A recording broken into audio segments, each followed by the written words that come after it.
Leroy. He's right here, and he's leading off the inning. And what you've been doing with the bat, Bill, you've made it look so easy. It seems like anybody could do it, what you're doing. You're darn right they can. Hold this bat, Sam. Get right here. You're going to hold this bat firm like you mean it, Sam. Hold it. And it's all in the hips. It's all in the hips, and you're going to fire that bat through the door. Fire that. That's what it's like, Sam. You got to also have it up top mentally. Yeah, Bill. And then you got to entertain like this, guys. Doing the stroke is all in the hips too, Bill. Just like this, towards the firefighters, all right? Get those hands clapping, everybody in the whole ballpark. I'm facing a lovely man named Nolan Daniel I played high school ball with. I caught him for multiple years. He's going to throw me a first pitch heater. Oh, good cut. You got the fastball, Bill. I tried to hit it right back at him. All right, well, now he's probably going to go slider. Just like that, that's up. Ready him like a book. Ready him like a book, guys. Good duck there, Bill. Oh, Right what back did to you? it. He threw it again, and did he get enough? Oh, my goodness! And just like that, guys, it's all in the hips. It's all in the hips. You just keep moving your hips back and forth. And then when you see the hanging breaker for multiple times in a row, you just clobber it out of the yard for your 6th homer of the year, which, by the way, is the most homers I've ever hit in a season. That's true. I mean, it's just as simple as that. And just like that, ladies and gentlemen, let's go. I'm getting killed. Children of the corn. Bill, how exactly did you do that? Sam, it's all in the hips. And you gotta have it up here mentally. I got to ice my hips, guys. It's all in the hips, Sam. Love you guys. Welcome back to Banana Ball, live on TruTV and HBO Max. We've got great news here from Savannah, Georgia. The rain is still coming down, but the lightning has left. So we are targeting an 8:15 p.m. Eastern first pitch, and we're going to bring you non-stop pregame action up until then as we welcome you back inside the booth. Josh Dolevsky, Biko Scala, thank you all for spending your Big Tiger Friday with us here in virtual Banana Land. We're going to have a lot of fun pregame festivities over the next half hour, but we've got to talk about what happened last night. It was a 4-2 Bananas win. That walk-off home run from Bill Leroy on the mic, one of the most epic moments we have had on the broadcast so far this year. Also very important for the Bananas. It gave them a lead they would never relinquish as they ended up 4-2 winners. Well, even after a lengthy weather delay a night ago, we were not short of any epic entertainment moments. Of course, Bill Leroy with the mic'd up home run, tacked on another walk-off for the Bananas later on in the ball game. And on the pitching side of things, Noah Nisnik, the ace left-hander for the Savannah Bananas, was fantastic yet again. 4 scoreless innings, had 5 strikeouts, and even fielded his position well, able to make 3 outs defensively off that pitcher's mound last night. Yeah, Nisnik cruised to a Showman of the Game award himself. And now let's take a look at what's going on tonight, because it's Austin Temple on the mound for the Firefighters. Cowboy Kyle Lewig's getting the start for the Bananas. The Nanners trying to win this 3-game set. They could secure it tonight. The Firefighters trying to earn a series split going into what would be a rubber game tomorrow night. It's a really great pitching matchup. Temple, a former Astros minor leaguer, and nobody has thrown more career innings in Grayson Stadium than Cowboy Kyle Lewis in his 8th season with the Nanners. Now, I mentioned when we were coming in, it is raining, but that just scratches the surface of what is going on precipitation-wise here in the 9-1-2. Let's get it on down to Sam Bauman with a true weather update. Biko, Josh, thanks so much. What we've experienced today in Savannah is like something we've never seen before. There seems to be some sort of water falling from the skies. In my 10 years of journalism, I've never experienced what, well, there's not a name for it, guys, but it has hindered our game. And the thing is, it's come, it's stopped, and it's come, and you can expect the rain at any time, really. You can see water just crashing in. And so that's what we've been dealing with now. I want to talk to you about the wind. It's been blowing through here. If you're not sturdy like me, you're not going to be built for something like this. I am the only one who they're letting on the field right now. Basically the only one they're letting on the field right now, because I've dealt with these conditions in the past. You can see the players are terrified right now. They can't even look at the camera. A lot of fear stricken through them, and you understand why. Now, we are braving the conditions. Things are clearing up. Noah Nisnik, he said he's not even playing tonight, and I'm pretty sure it's just because of what we've been dealing with here. Now, I've seen flashes in the sky as well. Luckily, I've got protection. I put some there's metal in my hat, so I'm pretty sure that reflects any kind of electricity that would be coming down. So we should be good on that front, guys. But just look at the playing surface here for me if we can get down here. Yeah, you're going to notice it's pretty wet. You can almost see it, and part of the grass is falling apart, and there's black chunks in it. We take a look here, and I'm pretty sure that's not what you want. Now, I'm no scientist, but there is a guy on this team who knows a professor pretty well, and I think it's Ryan Cox, and maybe he can show us a little bit of, I think it's called the Professor. I'm Ryan Cox, the glove magician for the Savannah Bananas, and today I'm going to teach you how to do the move I invented, the Professor. Here, Ryan Cox bounce back between the leg, pulls off the Professor, whip out the Professor over to first. The Professor from the inventor of the trick play, Ryan Cox. What is the Professor, you ask? It comes from the and one legend, the Professor himself. And I see that defender right in front of me, and I want to hit a cool crossover. So I'm going to go Professor right behind my back.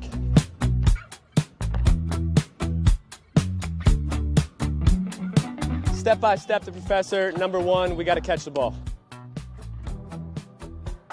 So we're getting the ball down at field level. Number two, we're looking to take that ball right behind our back.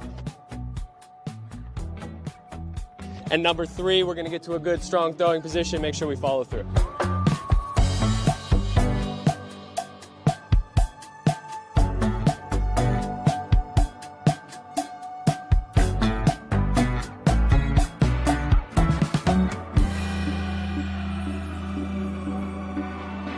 After you get it behind your back, add your own style. Between the legs, another behind the back dribble, crossover, whatever you like.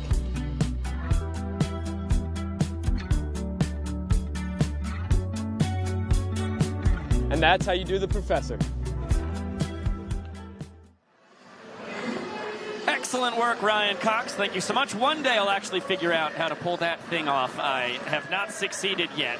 The rain continues to come down in droves, but we will be playing banana ball tonight. We'll be back in just 1 minute with more pregame action after this.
Welcome back to Banana Ball, live on TruTV and HBO Max. Nearly a year ago today, in fact, we're just 1 day shy of it, it was some home run bonanza action from the Nanners. It started with a Reese Alexiadis walk-off dinger in the 6th. Then Bill Leroy, after a Morgan Wallen signature walk-up, does the exact same thing. He just yanks it to left instead of going the Oppo Taco route. So he's got a home run. And then the very next inning, it would be Robert Anthony Cruz leaving the yard as well. 3 straight innings, 3 straight walk-off homers for the Nanners. And it's hard enough at times to score 3 straight walk-offs in 3 straight innings to begin with. The Nanners did it with back-to-back-to-back home runs from 3 of their stars. Of course, we saw Leroy launch a long ball against the Firefighters last night. He continues to lead the way offensively for this squad. The rain continues to pour. It's coming down pretty good, but the Nanners are out on the field warming up, and our Firefighters on-field correspondent, Mr. Zach Staten, doing his best to keep dry. Zach, how's it going for you? All right, let me tell you something, guys. I'm in a barrel right now. It's kept me pretty dry, although you can see my hair.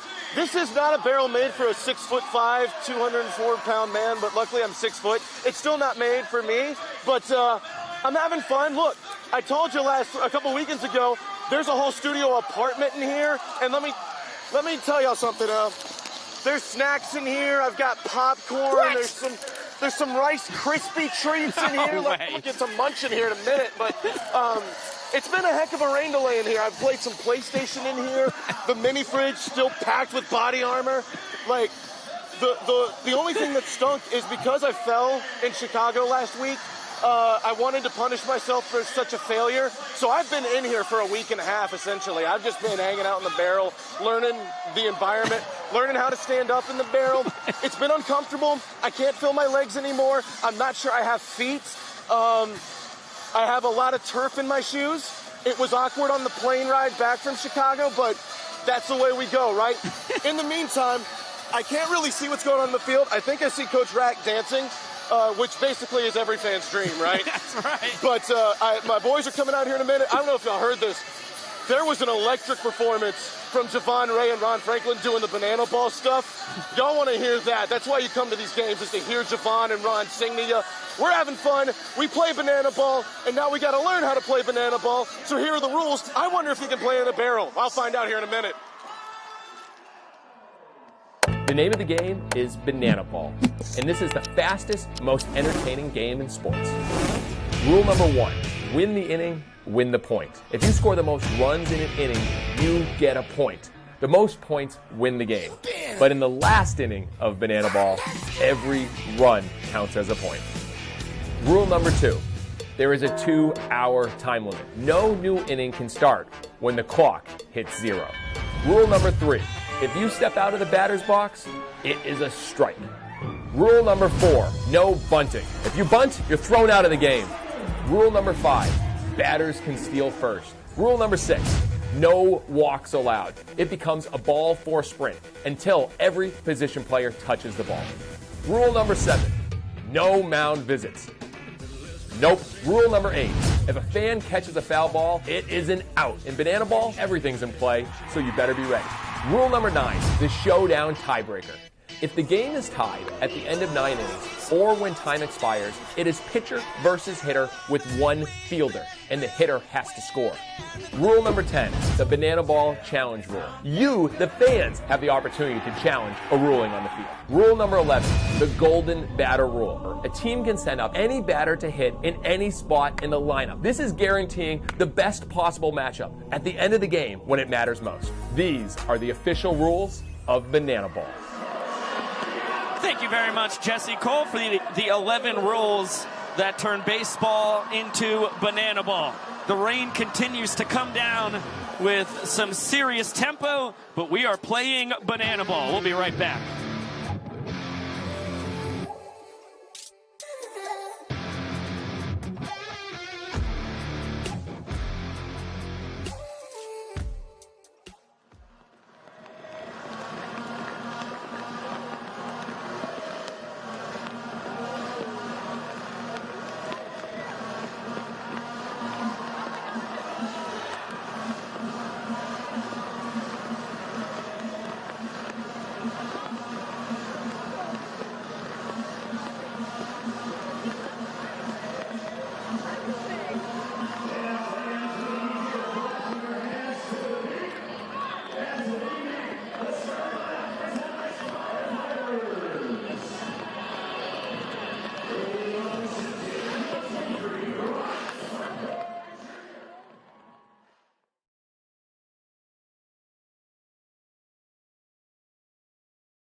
An unforgettable season will all come down to the Tour Championship. Rack, a moonshot, Cliff catch! And the boys are fired up. Behind the back, all right! Oh my goodness! Game-winning home run!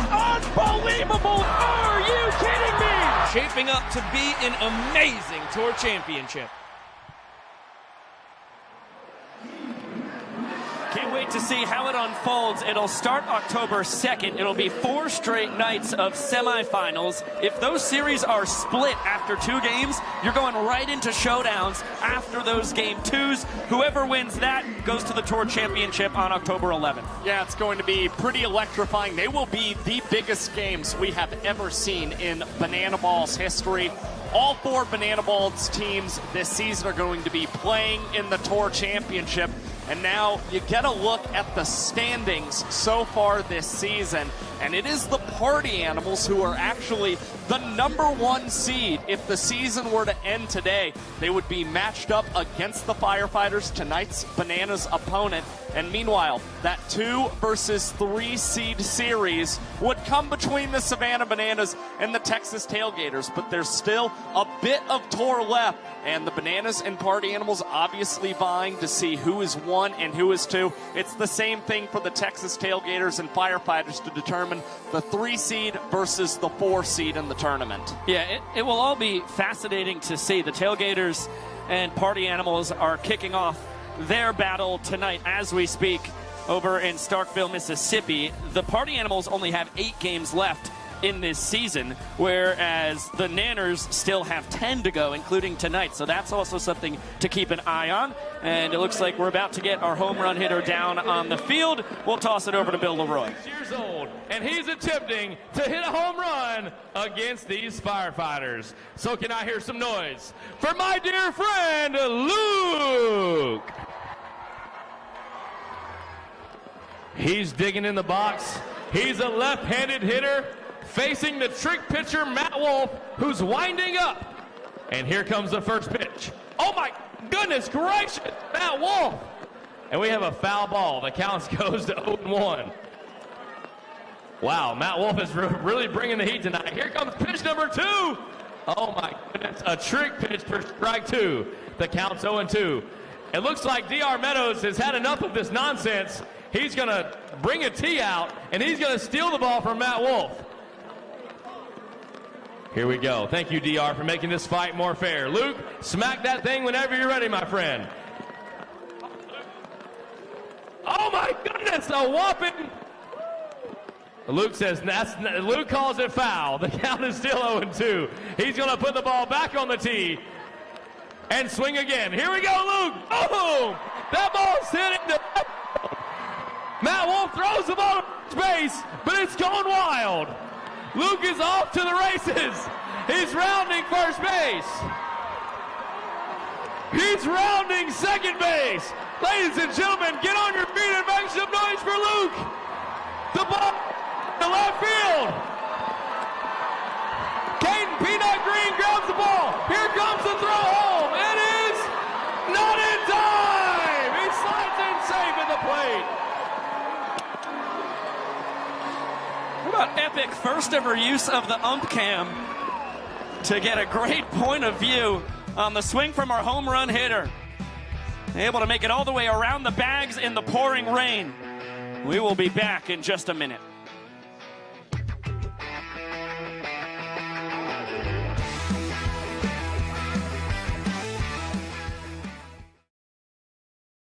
You win the inning, you get a point. How do you win the inning? Score more runs than the other team. The final inning counts the most, where every run counts for a point. Rule number 2, we have 9 innings or a 2-hour time limit. Unless. Rule number 3, if we are tied, it will force a one-on-one showdown tiebreaker. 1 hitter versus 1 pitcher with 1 fielder. Rule number 4, there is no bunting because bunting sucks. If you bunt, you are thrown out of the game. Swing the bat.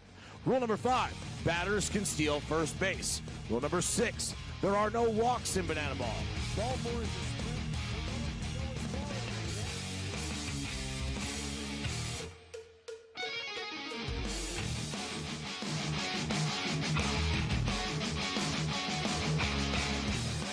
Welcome back to Banana Ball live on TruTV and HBO Max, presented by Tropical Smoothie Cafe. With the rain continuing to pour out of the sky here in wonderful Savannah, Georgia. We are now about 10 minutes away from first pitch, and the pregame festivities continue to come. The young professor in the middle of the downpour as we speak, presenting our troopers of fans here in Savannah, who have really put up with some serious precipitation for a second straight night. This is now 6 straight games when it go back to that series against the Visitors in the second weekend of July. Mother Nature has been throwing us a lot of curveballs with some serious bite as of late. And the young prof has given the 11 rules of Banana Ball to the folks here. We're about to get our player challenge. Let's toss it on down to it.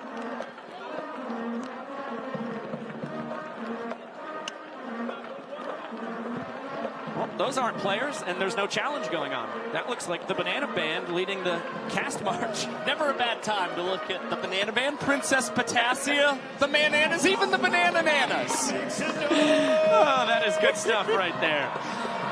All right, from the wonderful cast and crew of Banana Land, let's take a look at what's been a big bugaboo for the Firefighters here in their second season as a franchise. It has been missed trick plays. You see overall on the tour, just shy of an 80% success rate on their trick play attempts. But against the Bananas, that drops nearly a full 5%.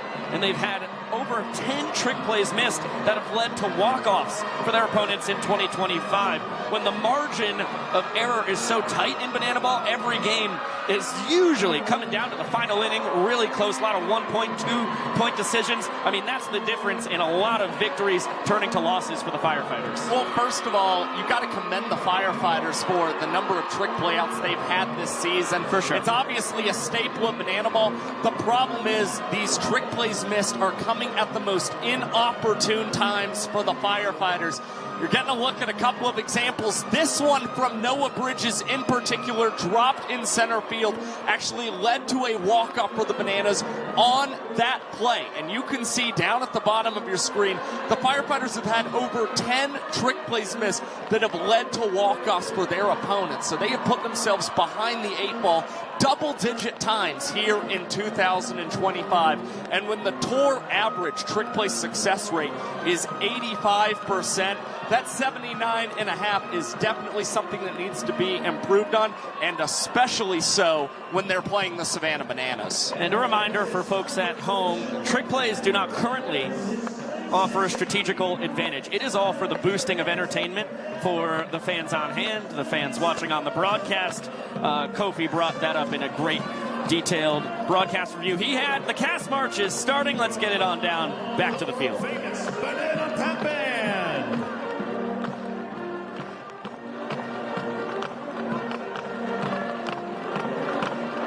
She's Banana Land royalty, Princess Potassia. The world's greatest dad bod cheer squad in all the land, and the only one, the Bananas.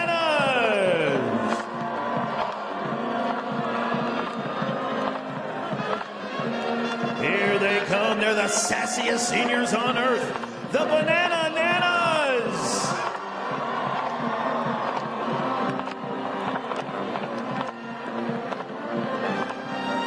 From the oldest cast to the youngest, the Banana Splits.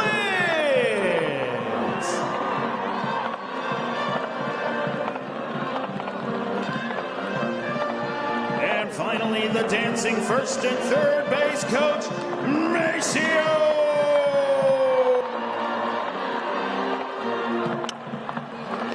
Ladies and gentlemen, the cast of your 2025 Banana Ball World Tour.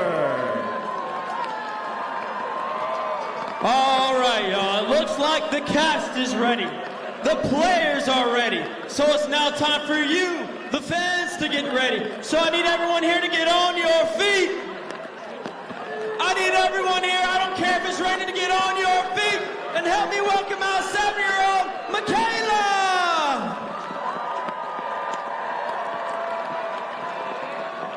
What's up, Michaela? All right, your job is very important here. Obviously, it's raining. So we got to do a little rain dance to get the fans warmed up for this game. So whatever you do, they all have to do. You think you can do that? Are you ready? Yes. Crank it, Shark. Let's see those moves, Michaela. What you got? Get those hands together, y'all. Oh, we're rolling with it. Little bounce, too, Michaela. Oh, okay. I think this is called the rain dance. Oh, we're raising the roof. Jumping jacks. We all need them, y'all.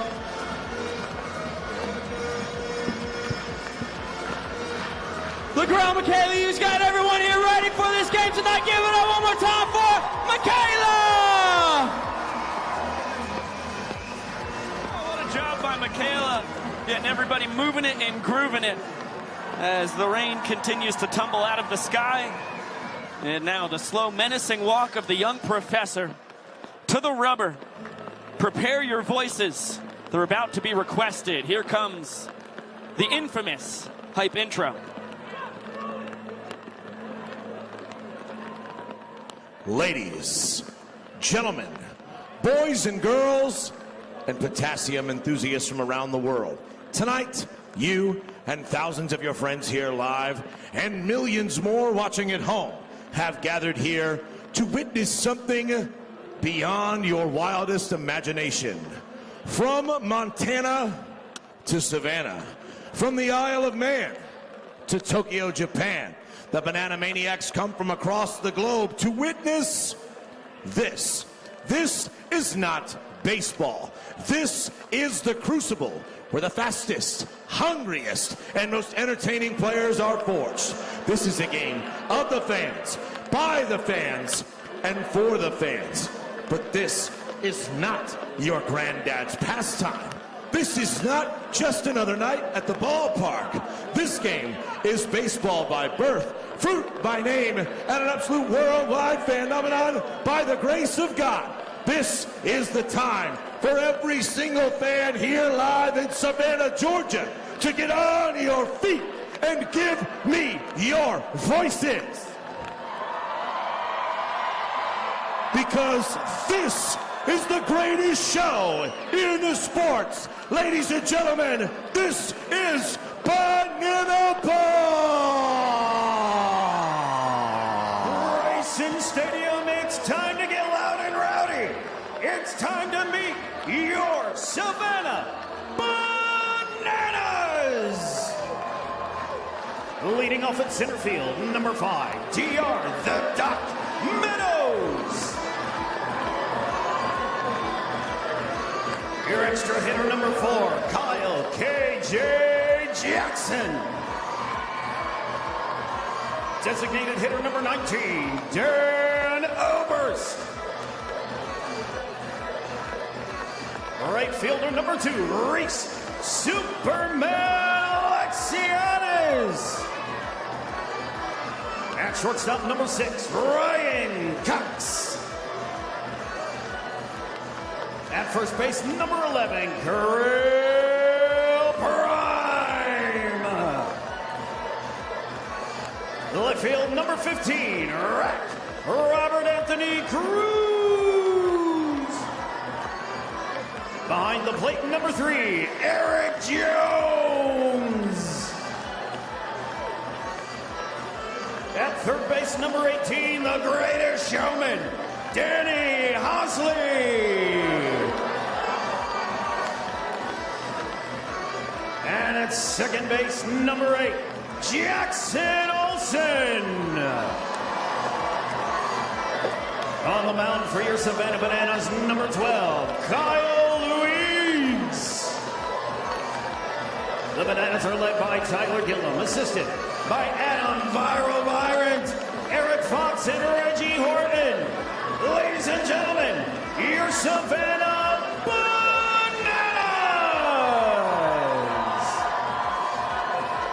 We've got the Bananas lineup. We'll have the Firefighters lineup and first pitch when we return. Time to start the clock after this.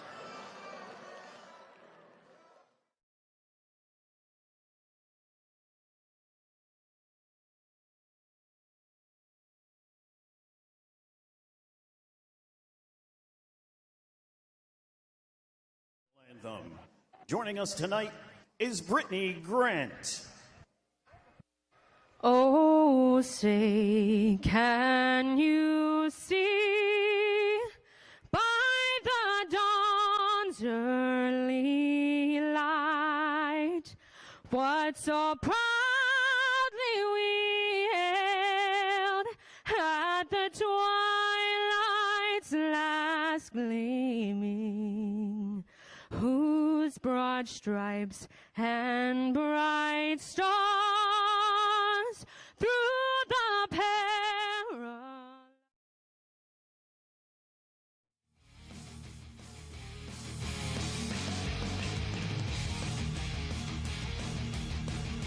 Welcome back to Banana Ball live on TruTV and HBO Max. This is a live look-in at what's going on the Party Animals YouTube channel. They have one inning in the books. We get to look at the wonderful Drake Toll and Brett Loftus, the respective voices for the Party Animals and Tailgators. The Tailgators with a 2-0 win in the first inning. They lead 1-0 heading to the second. And you can see on this Party Animals parlay, a lot of things to like about the trick plays tonight for two infielders for the Animals. Dustin Baber, their second baseman. Bryson Bloomer at third base. And considering how well Dalton Ponce, who's coming in relief tonight for the Animals, has pitched lately, I would definitely hammer more than 1.5 strikeout for Ponce. I'm obsessed with how Brett Loftus's hat just sits on top of the headset on his head. I mean, it is magnificent. It's like a leaning Tower of Pisa situation, yeah. But it's just a cowboy hat on his head. Oh, man. Special stuff going on in the first ever Banana Ball game held in Mississippi. Wonderful crowd on hand at Mississippi State as well, with the Tailgators out in front. Party Animals swept the 2-game set last weekend in Arkansas. Tailgators swept the 2-game set the previous weekend in Baton Rouge. That is the finale of the college tour for the Party Animals, and now we are back in historic Grayson Stadium. The Bananas and Firefighters pulling off the kick line to some Thunderstruck. And boy, we did a heck of a job getting to this game a lot quicker than last night. 2.5-hour rain delay last night, only an hour and 16 minutes tonight. Come on. That is a remarkable improvement. Love you too, Philly. Let's zoom in on the Nanners' soaked defensive alignment tonight, left to right in the outfield. It's the usual suspects: Robert Anthony Cruz, D.R. Meadows, and Reese Alexiadis. And in the infield, third to first, you see Danny Hosley, Ryan Cox, Jackson Olsen, and Carell Prime. Eric Jones Jr. is getting the start behind the plate.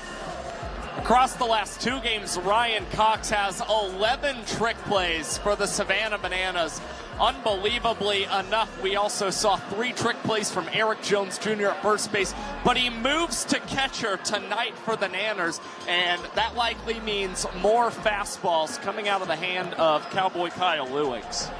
And just when we thought we were about to give you first pitch here in Savannah, it looks like we're going to get a slight delay once again. So welcome back into the booth, Josh Talevsky. Pico Scala didn't expect to see us, huh? I know, we're upset that you're seeing us as well right now. On the bright side, we're going to send you over to Mississippi, and this time you're going to actually get to hear from Drake, Brett, and our entire crew at Mississippi State, so we can check in on the Party Animals and Tailgators game we've got going on, and then we will bring you right back here to historic Grayson Stadium as soon as we can get this Banana Ball game going between the Firefighters and the Bananas. Josh, quick prediction for what we might see in Mississippi? I think the Texas Tailgators are honestly going to pull this one out tonight. Christian Davis has been pitching phenomenally lately. I think they've got him slated to go 4 or 5 tonight, so excited to see him roll. Yeah, he has been fantastic here in his rookie campaign. You will get to see exactly how it goes down. We'll see you back in Savannah in a little bit. For now, let's get it to Drake Toll, Brett Loftus, and all of our folks in Mississippi. That'll keep Justice at second base. Jordan Hussein is already right back up.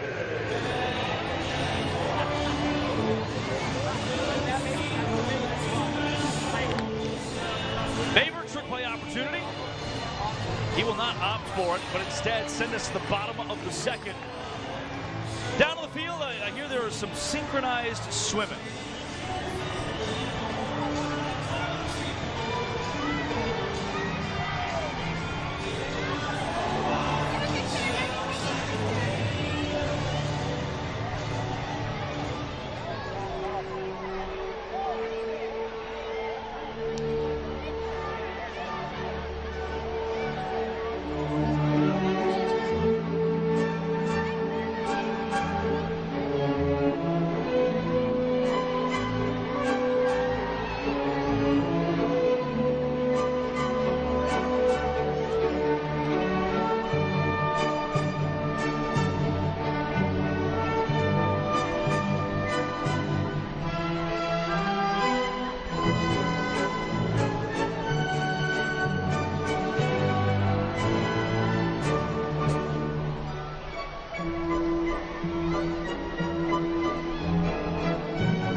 swimming. Brett Loftus. It's about as good of a bit as we get in Banana Ball. Peter Holden and company.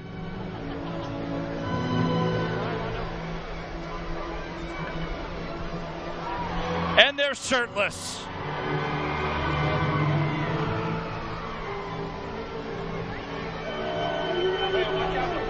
I still spy Peter Holden sitting back there. He's not as slick as he thinks he is. This is great.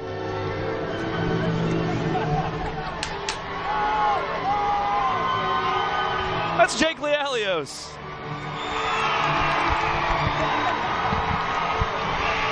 And synchronized swimming, the folks of Mississippi State absolutely love it.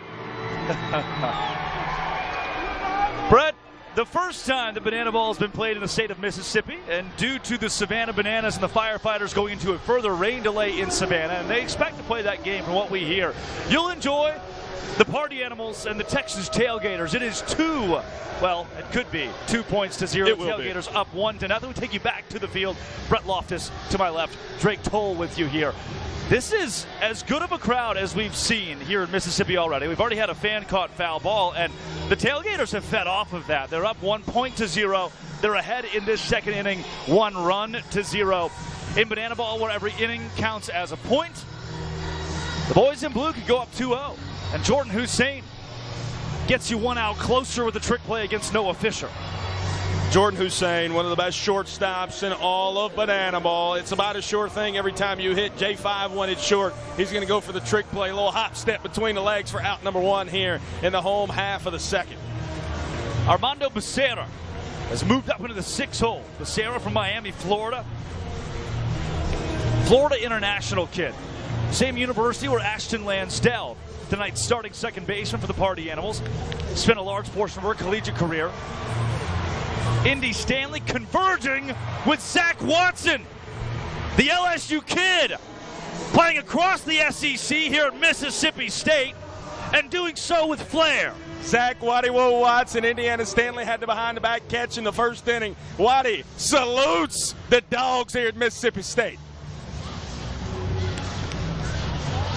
Andy Cosgrove, possible rookie of the year this season. Lines out to the left, and that is a 1 and 16-second inning for Christian Davis. Is that good, Brett? That's really good. The ace of the Texas Tailgators staff. And again, a 2-0 lead after 2 innings now for the Tailgators. And you smell that? I smell something. I don't think it's Mac Danford's dad this time. Somebody's grilling. I believe so. What do you see, Brett? I think I see it. There's a guy they call BK, Brian Trepanier. Is he in here? He's someone when we're panning. I think I can at least smell it. Brian Trepanier is set to grill out tonight in the outfield amongst the fans. They have actual grills here at Mississippi State. BK, what you smelling out there? Man, I'm out here. I've worked at Burger King for a good bit of my life, but I would say it smells pretty good out here. I'm out here in the with the best looking grill setup right here with the Tiki Bill in right field, and it's a good time out here. I see the Ford logo, the Kroger bag, no free ads. Oh yeah, no free ads. What kind of action we got out there in Stark Vegas? Right now we got some burgers, we got some sausage, and we got some dip in here. I mean, it looks really good, smells really good. Right there, we got I mean, this man just sausage. Oh yeah. We got a homie dog cooking right there. He's got a what kind of dog? You know what boudin is, BK? He got a boudin. I don't know what a boudin is. Yeah, a southern treat right there. Look at that right there. That's some good stuff. BK, we do it your way right here. Oh, we do it our way out here, baby. BK, hold that up for me. I need to see that. Yeah, we need it above the wall, BK. What, the mic or the food? The food, BK. The food. I got to hold one of these up. Yeah, Dalton Ponce is coming to the game to pitch.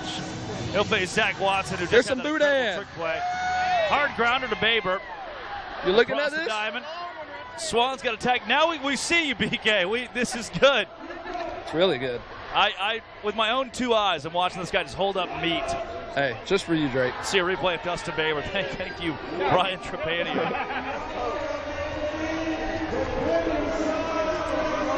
With the Zach Watson ground out, and you see there he is. Some good-looking stuff right here. I'm being told that 3 of our players are sitting on what looks like a faux couch on the field. I need a knife. I do need a knife. Yeah.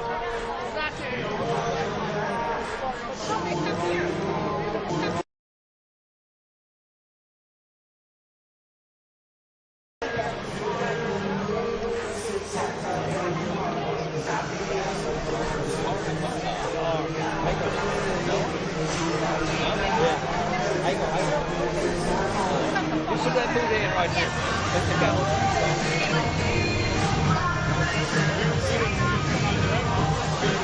Lopey, he's going to throw a house party? I mean, I know he feels like he's semi back home here in the SEC, but boy's got the red Solo Cup straight toe. Lopey's got the orange mustache, little bandana action.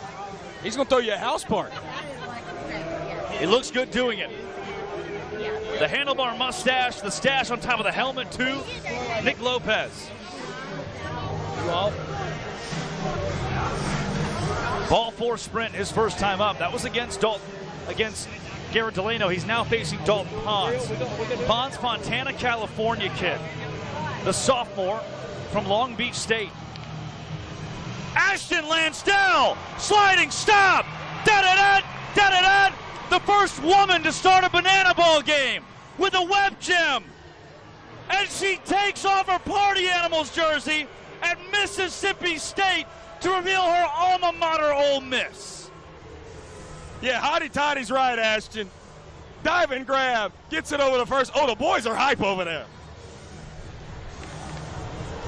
Indy Stanley to Noah Fisher, who pops it up into the shirt. Give me the shimmy. 58-second inning for Dalton Pons.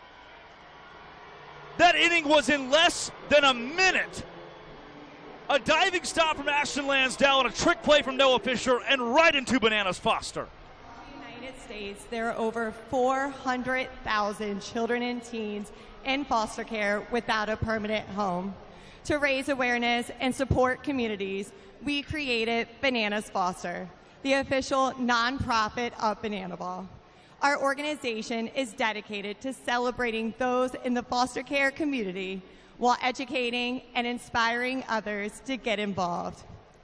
Tonight, we are celebrating the Cook family.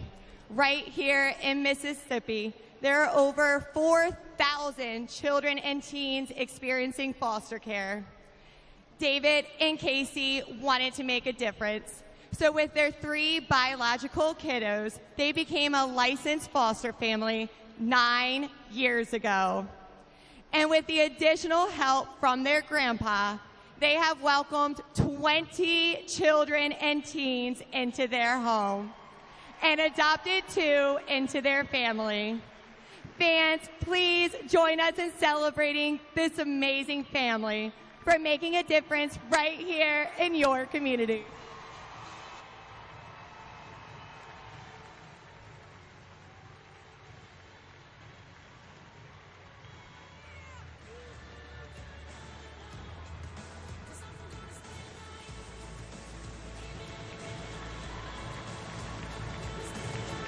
Starkville, as loud as you can. Let's hear it one more time for our Bananas Foster family of the game.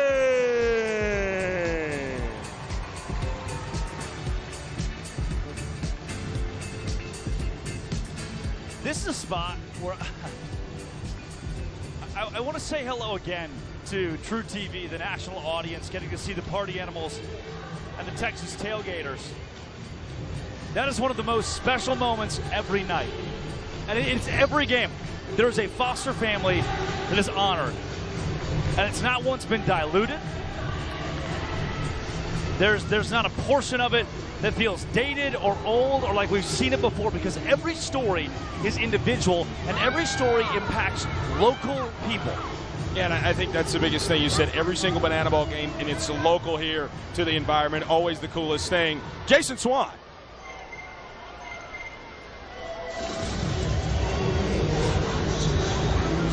I think I know this song, Brett Loftus. And if I know how the chorus goes, I do believe Jason Swan is about to kiss both of us through the phone. Nice catch from Brett Helton right behind him. And how impressive Zach Bro on the camera jumping over the wall to keep Jason Swan in frame. Whole team right there, choreographed dance.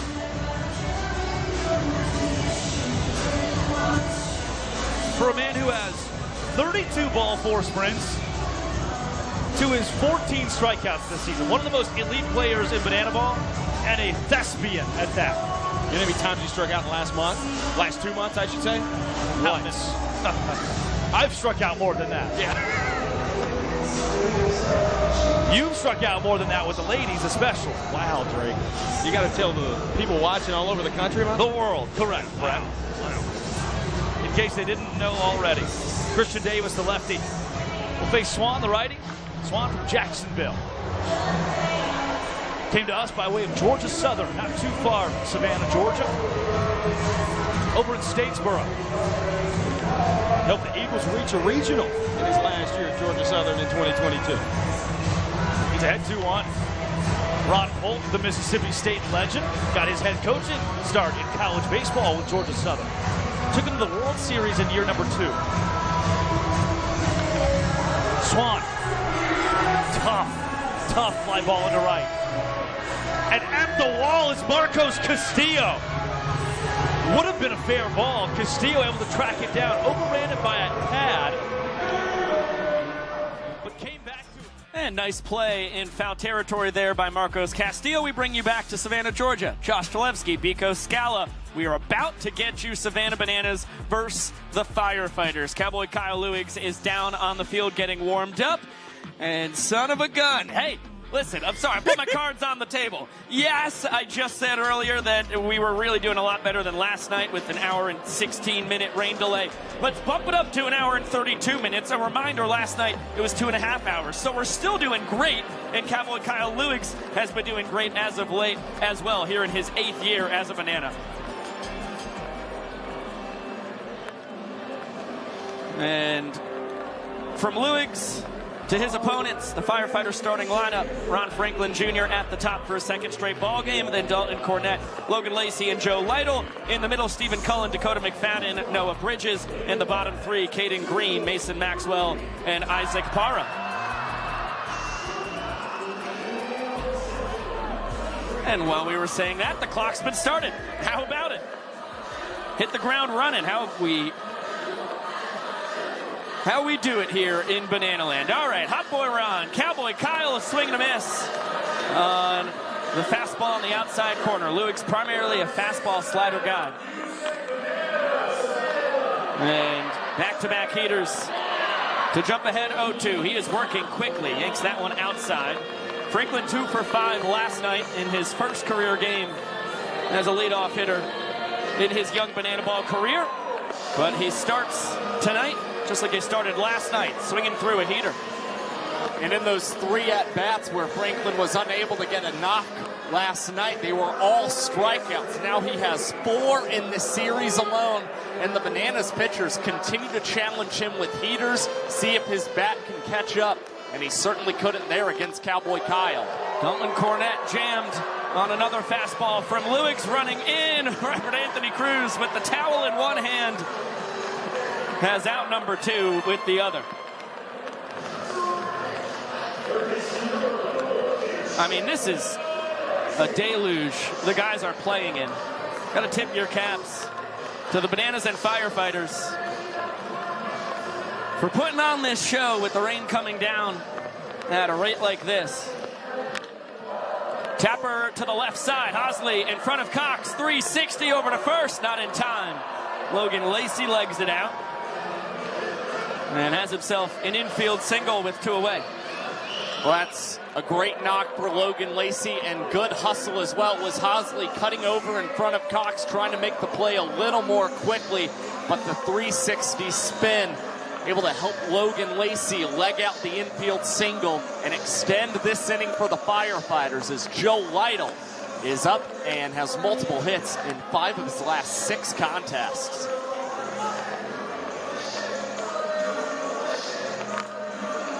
It's been a steady diet of fastballs from Cowboy Kyle to kick this thing off. I mean, you got to wonder, with the rain coming down with such ferocity, how well he can spin this ball. He's ahead 1-2. And this one bounced to Hosley again. He'll go the short way. Olsen there to put a bow on the fielder's choice. And a nice start for Luigs and the Nanners, a 0 in the top of the first. And 2 minutes and 21 seconds for Cowboy Kyle as the Firefighters blanked in the top of the first. Let's get a look at the Firefighters' defensive alignment. They've got to put up a 0 to deny the Bananas the first point available in this ball game, left to right.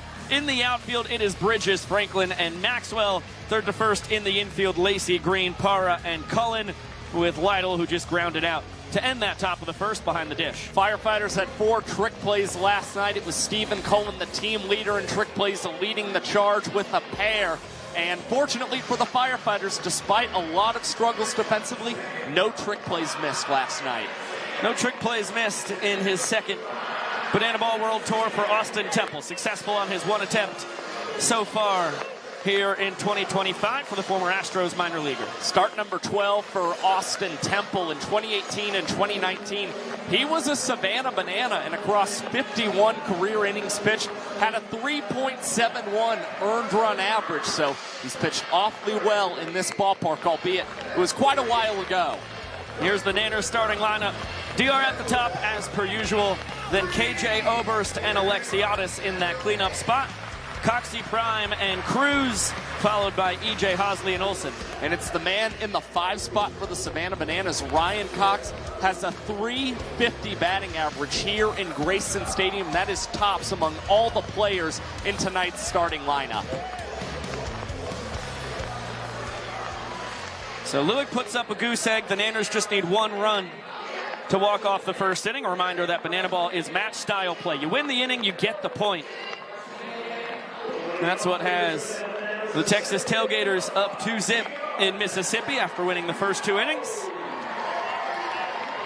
The Nanners trying to get off to a similar start here in the second game of this 3-game set against the Firefighters. DR, the team leader, with that .364 batting average you saw. And a fastball, a generous strike call from Nathan Neuer, our home plate umpire, who was umping over at first last night. And the next fastball misses just down. New weapon for Temple. And get some help from the doctor. Temple back ahead 1-2.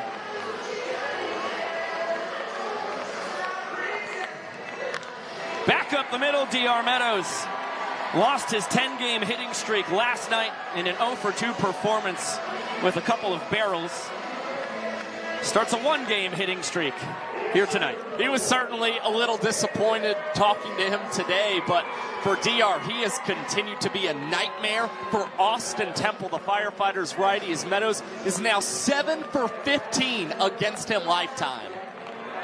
Kyle Jackson takes the gas up high. KJ just 8 points behind DR for the team lead with a .356 batting average. Logan Lacey in foul territory will take care of KJ. That's a big first out for Temple and company, with the big boppers due to swing it now. The always dangerous and never buttoned up Dan Oberst.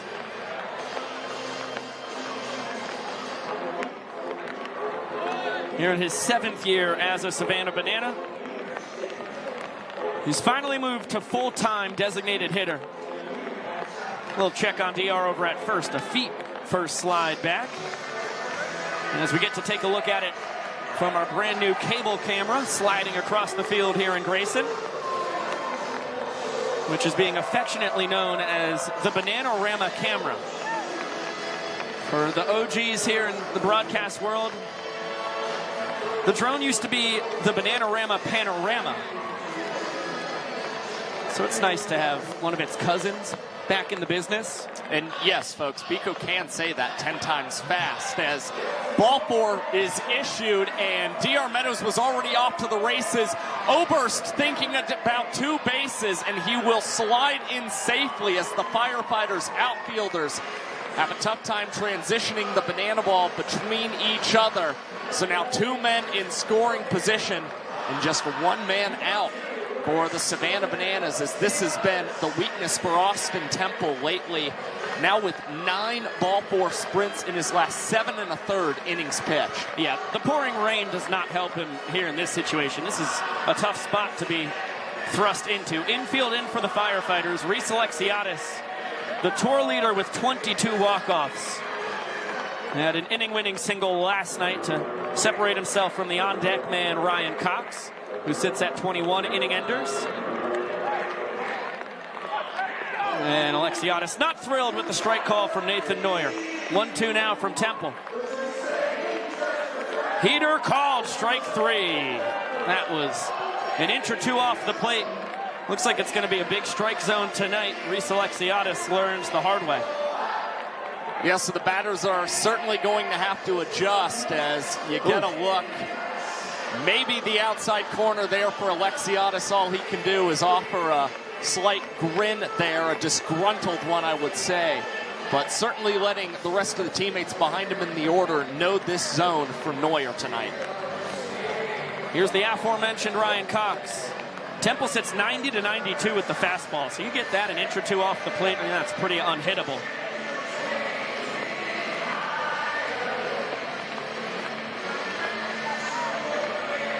Ball and a strike on the Nanners shortstop. Inning-winning run 90 feet away. Temple smiling at a dancing DR. And Isaac Parr is going to whip it between the legs. Gets a trick play as Temple escapes a sticky situation. 2 runners stranded in scoring position. He puts up a very important 0. And the wet AstroTurf not affecting Isaac Parr whatsoever either as he completes the trick play there. An unforgettable season will all come down to the Tour Championship. A moonshot! Backflip catch! And the boys are fired up. Behind the back! All right! Oh my goodness! Game-winning home run! Unbelievable! Are you kidding me? Shaping up to be an amazing Tour Championship. Yeah, it's going to be a thrill. The first ever Banana Ball World Tour Championship, and the only one we'll ever have, is next year we're entering the Banana Ball Championship League era. It's going to start October 2nd through the 5th. That'll be the semifinals. 2-game series. If they are split at the end of 2 games, we'll go right into showdowns to see who advances to the championship. Yep, definitely an incredible idea. It's going to be super exciting. It's always feels like you're rolling the dice when you enter showdowns, and now you get a look at the tour standings. Right now it would be the Party Animals matched up against the Firefighters in the semifinals, and on the other side of the coin, the Bananas would be taking on the Texas Tailgators. Yeah, the Nanners currently 2.5 games back of the Party Animals, battling for that number 1 seed, and the Firefighters 4 games back of the Tailgators, battling for that 3 seed. Of course, it'll be 1 versus 4, 2 versus 3. So if the season ended today, it would be Party Animals versus Firefighters, Bananas versus Tailgators. We head to the 2nd. The rain has not let up an ounce. As Stephen Cullen floats this one foul down the right field line. Pretty impressive that Lewis and Temple were able to exchange donuts as far as runs go in the first inning. See if they can repeat the performance. It's 5, 6, and 7 in the lineup for the Firefighters. D-Mac on deck. Noah Bridges in the hole. And Stephen Cullen, who's been one of the hotter Firefighters as of late, ahead 2 balls and a strike. 8 runs batted in Stephen Cullen's last 5 contests, and 5 of his 7 hits this month have gone for extra bases. He is always a man trying to swing for the fences for the Firefighters. Nice defensive swing there as he sends a screamer foul. Cullen 2 for 4 with an RBI double last night. Lewis continues to bring consistent fastballs. Eric Jones Jr., Bananas pitchers have talked about, he loves calling heaters behind the dish.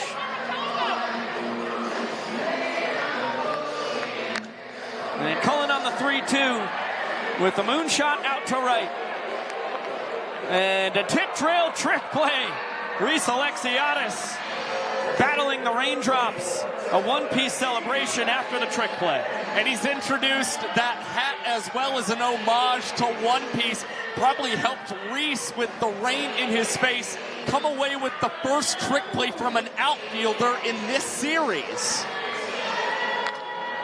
Yeah, I think that might have been the Fishman Karate. People with better knowledge of the One Piece universe, tell me if I'm wrong in the YouTube chat. D-Mac with the moon ball to the right side. And Corell Prime battling the rain comes away with it.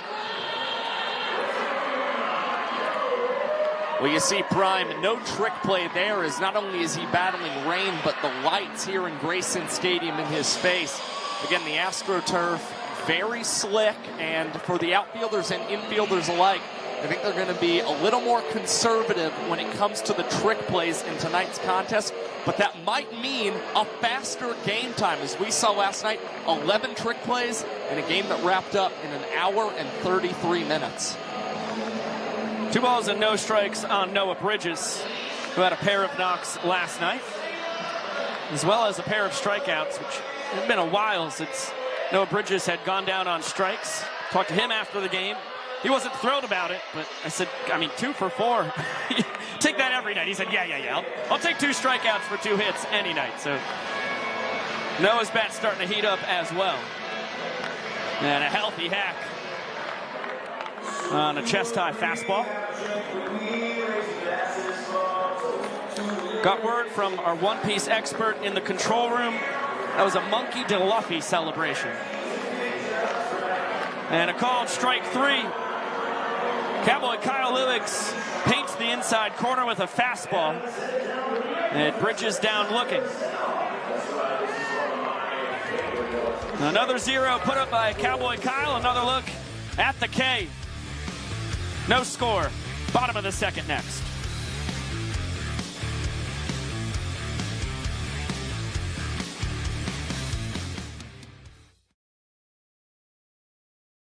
Representing the third base side and left field. But, Mr. Professor, we got the fieriest fans over here in Banana Land, so your side is going down. That's what you think. You can go ahead and have third base and left field, because I've got everyone down the first base side and everyone out in right field, the best in class of Savannah, Georgia. Let's get this dub. Hit it, Shark.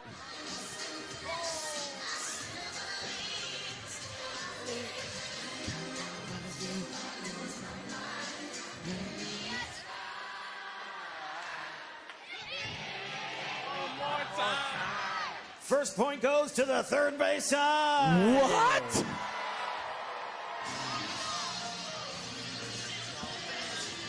Let's get it back.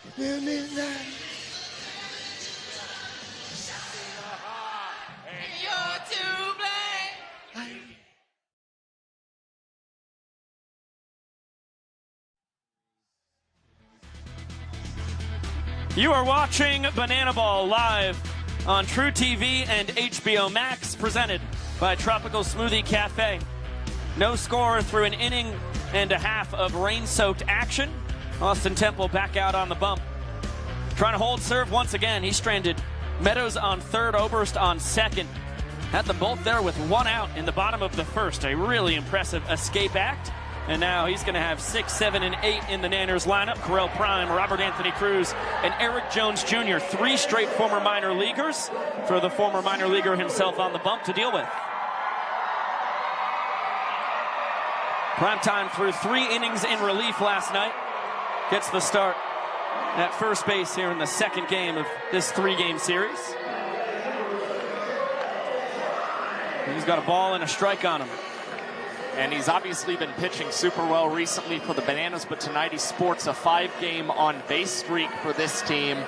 And the numbers have been much better at home versus on the road, as 3 of Prime's 4 homers have come here in Savannah.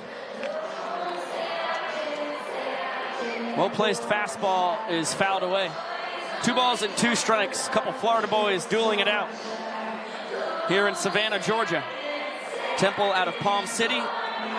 Prime from Bradenton. And he doesn't bite on the breaker. Part of a 4-pitch mix for Temple. And now a payoff. Front door bender freezes Correll Prime. Gnarly sweeper from Temple. And he's got his second punch out. And he went to a bender despite the elements tonight. It's Temple with an impressive pitch there against Correll Prime. And already 3 strikeouts looking tonight between the Bananas and the Firefighters. And so cool to have an ump cam for the first time in BTV history. Got to look at it for the first time tonight with the home run hitter in the pregame festivities. Appreciate Nathan Neuer slapping it on the chest protector for us. Robert Anthony Cruz early on a fastball. Joe Leto gives it a look, but it's going to land on top of the grandstand. Rack here in his second World Tour. Washington Nationals minor leaguer. So he first went viral. And through his tremendous coaching content, he has created an unbelievable following. Sends this one to the sky. And Mason Maxwell, shaking his head. Not a chance in the world to try and pull off his patented barehanded catch in these elements. Yeah, it would certainly be tricky for Mason Maxwell. Can't imagine it. Perhaps he'll try a tip similar to what we saw from Reese Alexiadis in the top half of the inning. But now a right-hander in the batter's box for the Bananas, and it's the former Mariners and Twins farmhand Eric Jones Jr. With Reginald Horton constantly dancing outside of the Bananas dugout, trying to inspire a rally. That curveball just misses. Reggie got over 62,000 steps yesterday, a new personal record for the legend, affectionately known around here as the Regend. And we were hyping him up for reaching 50 this year. Continues to reach new heights. 3 balls and a strike on EJ. The 264 batting average, not what we're used to for a guy here in his 4th World Tour, but 390 on base percentage, 4 more sprints than strikeouts. A lot of the numbers under the hood really look fantastic for EJ. He's been well above a tour average hitter. Yeah, he has never batted below 294 on a single World Tour. That 264 mark certainly an outlier. And for EJ, the big difference has just been a lack of slugging, as you see once again a disciplined eye from EJ, and he is off to the races, but takes a big turn around first and slams on the brakes. And now gives way to the Bananas' designated runner, Malachi Mitchell. Those 58 runs scored leading the team. His 17 stolen bases second most. He's 2 behind D.R. Meadows in that department. Flash the fastest man in Banana Land. His father, Dennis Mitchell, gold medalist Olympic sprinter. So a guy who runs a 6.160 on first base, representing the inning-winning run. And Danny Hosley, who notched his 7th walk-off of his 3rd World Tour last night with a line drive single out to left center. I beg your pardon, that was in Chicago. It all blends together in this rain-soaked Banana Land. Hosley got the save last night. Another one of the fantastic two-way players in our young sport. The man who invented the roll. 2023 put up quite possibly as good of a two-way season as we will ever see in Banana Ball history. Fends off the 2-2. Mason Maxwell in pursuit. We'll track it down. And Austin Temple puts up another 0. He holds the door. For a second straight night, we are scoreless through 2 innings. We will be right back from Savannah, Georgia.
We head to the third inning here in Grayson Stadium. Cowboy Kyle Lewis has been dealing it tonight. 2 scoreless innings. One of the most entertaining pitchers in the sport here in his 8th year as a Savannah Banana. And joining us on the mic with the rain pouring down. Kyle, what's it like down there in the middle of all this, man? Hey, Vico. Hey, Josh. I don't know. I can't hear you. You don't have us. You guys can hear me. Oh, we've got you loud and clear. Oh, there we go. Hey! How are we doing? It was just a flip of a switch. This has got to be one of the more wild banana ball experiences you've ever had. Yeah, I don't know if you guys knew, but it's raining down here. It looks like it's raining pretty hard. But 2 scoreless innings for you. Now you've got Caden Green. Yeah, I'm just chucking rain balls. It's not actually fastballs. Rain balls. Peanut with a good poke out to right center. DR Meadows on the run with a basket catch. Sliding on the rain-soaked turf for out number 1. Obviously, it helps to have some good defense behind you, Kyle. I am curious. Over your last 2 starts, you have waited out nearly 3 hours in weather delays. What is it like for you to keep yourself hot and ready to pitch in these banana ball games? You kind of just always stay ready, so you don't got to get ready. You know, my dad used to say you've never seen a cheetah stretch. And I think we got a little pacer test here from Mason Maxwell. But that's a good one from Chuck. Oh, everybody's doing the pacer test. Yeah, we were getting ready in the locker room. We were playing Super Smash Bros. That was super helpful. Yeah. Just trying to stay locked in any way you can, you know. And rain's not ideal, but, you know, I don't want to pitch in rain, but I can't imagine people want to hit in the rain. So. How about a pacer test dubstep remix? Yeah, I didn't have this on the bingo card. And what I also didn't have on the bingo card was getting Niznik's 322, because I swear they mixed nights up. Right. And this dance that you're about to see me do has Niznik written all over it. And we did it about 7 hours ago was the first time we did it. Right. So, and you say that because it's immensely difficult. Yeah. Did he prep you whatsoever? Did he practice with you? He had a lot of rehab to do today, so he wasn't really available. All right, let's see it, Kyle. Good luck. Time to shine, baby. God. Just do better than the guys behind you. If I mess up, please don't laugh. We'll see. Pretty simple start. Oh. I'm sorry. Hey, you got a strike. That's showbiz, baby. I didn't mean to start laughing. I'm not going to lie, it was so hard to hold that leg hold when I heard it. Oh, man. That one driven out to left, and it's going to clear Robert Anthony Cruz. 1 hop off the wall. Mason Maxwell with a 1-out double. I don't know why I dropped down there. That was not my smartest move I've ever had. Oh, you guys are all wonky on the mic. Let me reset you guys. We've gone weird on you, huh? Not too nasty. Okay, we got Para, and then we got Hot Boy Ron on deck. That's right. Top of the order on deck. And you always got to look out for the soft slap from Isaac Para. I couldn't field my position with the best of them, so I would implore him to do it right now, honestly. Stay ready, Cheetah. That'll do, donkey. Somebody. On the run. No! Oh, no. Wow. Oh, no. Gosh, off the bat. I swore that was going to be caught, and it dunks in front of Reese Alexiadis. I think that was a little bit of miscommunication right there. Spot on, Kyle. Looks like that was Alexiadis' ball. DR Meadows crashing in awfully quick, and then all of a sudden just falls in front of Alexiadis. He has the better arm, takes control of that ball. But runners on the corners for Hot Boy Ron. Who you struck out his first time. Don't you love getting in a sticky situation with the mic on? Yeah, me and Niz were actually talking about it before the game. I was actually trying to break the curse tonight of the mic'd up situation. So right. I love talking to you guys, but God, it just seems impossible sometimes. Oh, it's a good-looking pitch. I know he calls that for a strike, too. He does. He didn't there, though.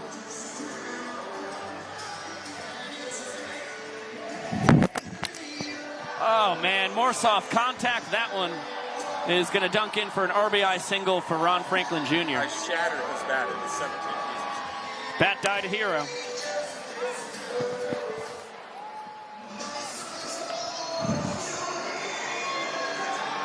And now a little... Is this Fallout Boy? It's one of the two. It's one of the two, yep. I think it's Fallout Boy. Final answer.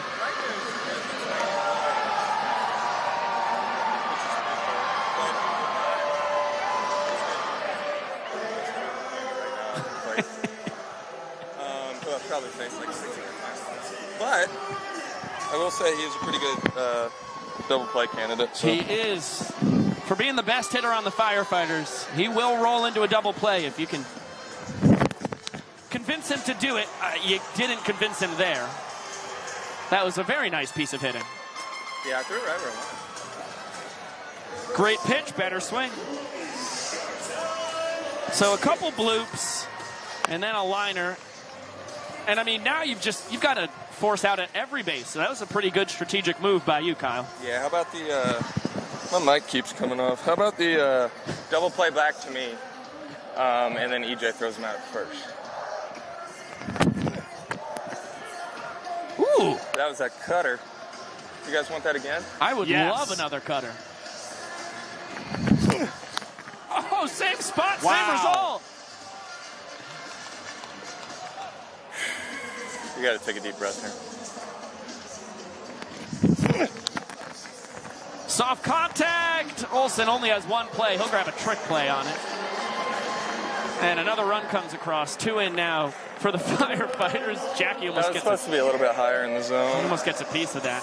Well, that's one where you don't want to induce soft contact. Yeah, I've got all the wrong contacts at all the wrong times right now. This is not what you want. Go back to the cutter here.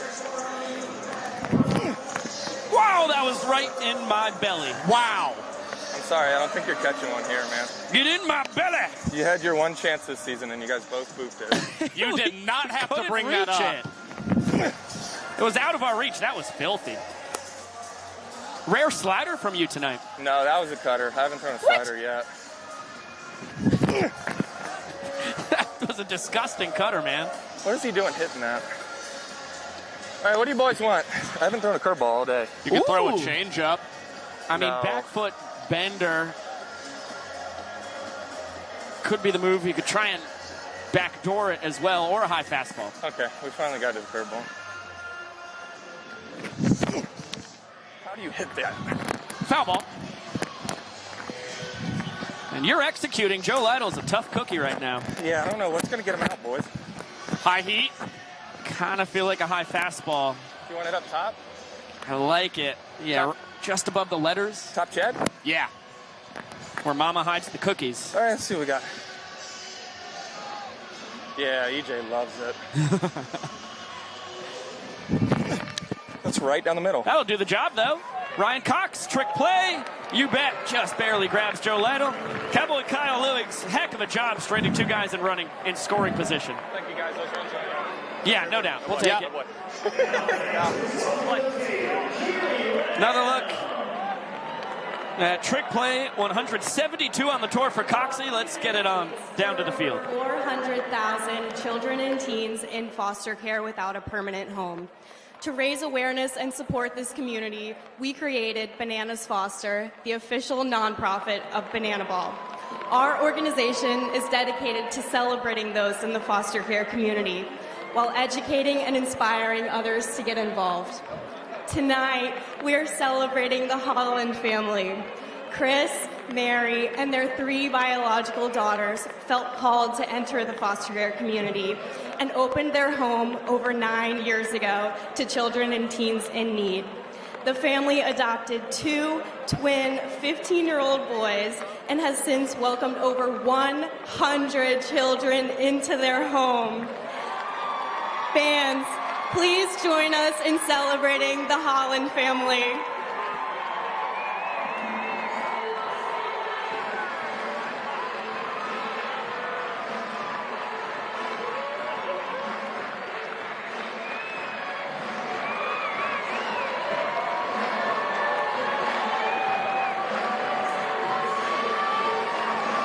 Well, another huge shout out to Chris, Mary, and the entire Holland family. Superstars in the foster care community. Here's how you can support foster families all across the United States. One more time for our Bananas Fosters.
Welcome back to Banana Ball live on TruTV and HBO Max, presented by Tropical Smoothie Cafe. Scoreless in the all-important points department, 2.5 innings in, but the Firefighters with a 2-run rally in the top of the third, and a heck of an opportunity to claim the first point available tonight. Austin Temple's been terrific. He stranded the inning-winning run on third in the first, the inning-winning run on first in the second. He's got 10, 1, and 2 in the Nanners lineup. Jackson Olsen, DR Meadows, and Kyle Jackson, and it only takes one pitch to take care. No, it doesn't. I got ahead of myself. And there's a trick play missed from Isaac Parra, and that does not help Austin Temple, who has struggled this year turning inning leads into points. Yeah, hopefully it does not come back to bite the Firefighters. Once again, you see Parra struggling with the transition behind his back. And for Austin Temple, he has entered an inning with a lead 7 times this season. He has only held it 3 times. So he's hoping to get that success rate back up to 50%. But again, that Parra trick play missed will not help matters. He's trying to pick up his defense. DR Meadows letting Nathan Neuer know that he would have to leave the batter's box to have reached what was called a strike on him, which was definitely wide of home plate. DR singled his first time. Behind 1 and 2.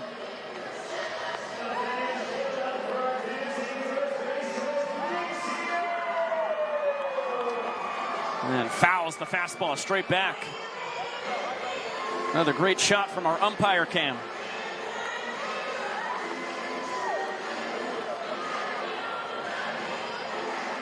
With a guy throwing in the low 90s like Temple, I mean, it's just so cool to be able to see that vantage point.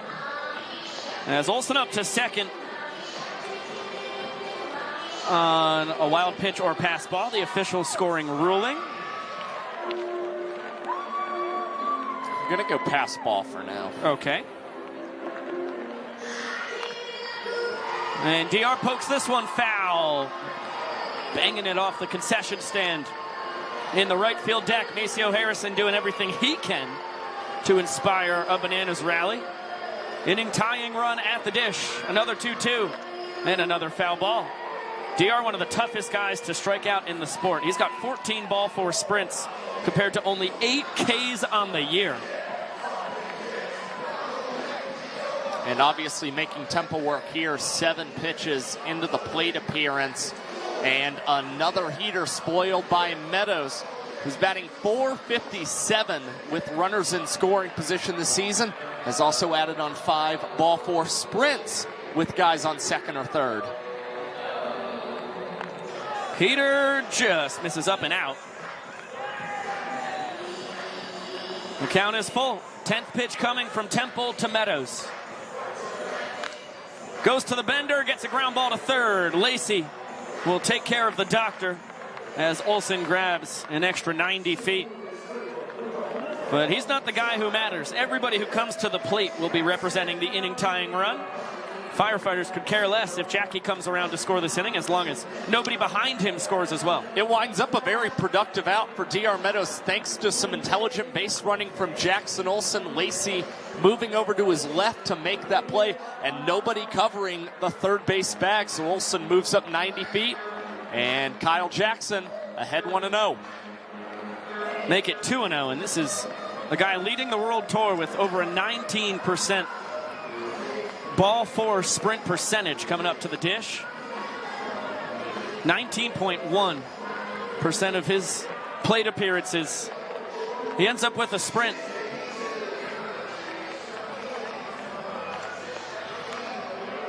Three-1 count now on KJ. Popped out into foul territory his first time.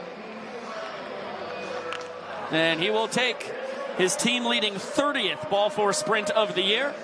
And not testing the Firefighters' sprint defense. They get it to all 7 fielders behind the pitcher and catcher in short order. Now the inning-tying run aboard. That's an unearned run against Temple as Olsen scores. And now the inning-winning run. Got tied for second on the Bananas with his 9 home runs at the dish. Dan Oberst extends the strike zone. Good position to be in if you're Dan Oberst, batting .278 in Grayson Stadium this season, but tied for the most home runs in this ballpark in 2025, as he has sent 4 out and chops this one to short. Caden Green, a great pick in front of the second base bag, and he will retire Dan Oberst at first. Heck of a play by Peanut with the rain pouring down. As the inning-tying run advances into scoring position for Reese Alexiadis. He had the inning-winning run at third with 1 out in the first. Was struck out looking on a generous call around the outside corner.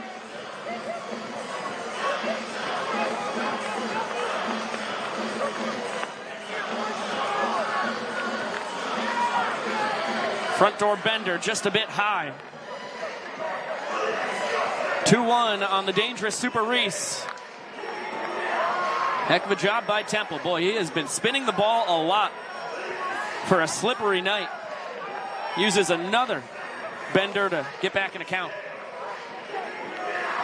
Deuce is wild. Back up the middle, off the barehanded attempt of Temple. He will fire to first, wild. Oh, a disaster for the Firefighters. KJ will score from second. Alexiadis hustling the whole way is going to end up at third on an E1. And the inning tied up at 2 runs each. Temple able to knock that one down with the bare hand, and there you see him try and rush the throw. Reese Alexiadis with excellent speed on this Banana squad. Then is able to move up all the way to third base. And yet again, you see the trick play missed that starts the inning for the Firefighters, does them in as Stephen Cullen snares the liner at first, and we still remain scoreless when it comes to points through 3 innings tonight. 2 unearned runs against Austin Temple. We are still scoreless. We'll get it down to the young professor. Filled everywhere, and as a former educator myself, it's not one of my favorite things to happen there, but it is one of my favorite things that we are ever going to try here in Banana Land. It's time for a blindfolded food fight, ladies and gentlemen. We've got whatever food I guess we had left in the refrigerator. We've got a banana, a hot dog, a ketchup, and a pickle, and they are going to be spun around 5 times, and they are going to fight blindfolded. You must choose who wins this food fight. All right, gentlemen, let's start spinning. Spinning around. 1, 2, 3, 4, 5. Fight! Here we go. There they go, swinging wildly. Oh, there's contact. It's the battle between the hot dog and the banana, and ketchup and pickles. Oh, uppercut from the pickle. They are swinging wildly. This is an absolute brutal food fight. 9. We're counting it down. 7, 6, 5, 4, 3, 2, 1. Stop the fight! Stop the fight! Oh my goodness. Fans, you have to decide who wins this food fight. Is it the hot dog? Is it the banana? Is it ketchup? Or was it the pickle? Ladies and gentlemen, your winner, the pickle! I always wanted to be a part of a food fight, never got the chance.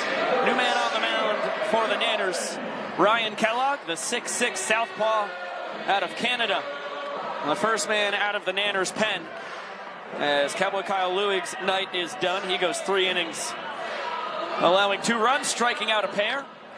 No points earned, none lost either, as Collins sneaks that one past the glove magician. And will have himself a leadoff single to kick off the 4th.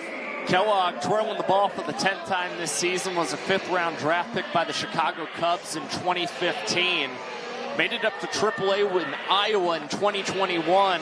And for Kellogg, 5 points earned, only 1 point lost this season. So he's getting a lot of solid run support when he's in. And despite this one getting away from Eric Jones Jr., no advance up to second from Stephen Cullen. Yeah, heck of a job there by EJ to make sure it didn't squirt too far away from him. Drew Yanesta, the Firefighters designated runner, has his name called for the first time tonight. Each team can use their designated runner 1 time every trip through the order, and Yanesta immediately gets some attention. This is the 2nd time through the lineup for the Firefighters, so they can't use Yanesta again until they turn their lineup through a 3rd time. 4 straight bad ones to D-Mac. That is a rare lack of control from Kellogg, whose staple is off-speed pitches and location. D-Mac grabs his team-leading 11th ball for sprint. And after 2 runs pushed across in the 3rd by the Firefighters, they've got a great chance to put some pressure on once again. Noah Bridges takes the 5th straight ball fired from Kellogg, up and in. And he's swinging away, lined out to right center, charging in. DR has to take it on a hop. He'll whip it into second, where McFadden rumbles in just ahead of the throw. And Yanesta comes across on the RBI single from Noah Bridges. That's now 3 hits in this series for Noah. Yeah, again, starting to swing the bat very well for this Firefighters team. Flexing towards that Firefighters dugout despite not loud exit velocity from Noah. And for Ryan Kellogg, he is learning something that Correll Prime was talking about last night with the rain and humid conditions. He said the ball was moving out of his hands in ways he never expected it to. And judging by the lack of control we've seen so far, Kellogg trying to figure out how to find the zone. Yeah, Banana Land's Big Maple is officially a 5-pitch guy. It's a 2-1 count on Caden Green. He doesn't get the call that he wanted from Nathan Neuer.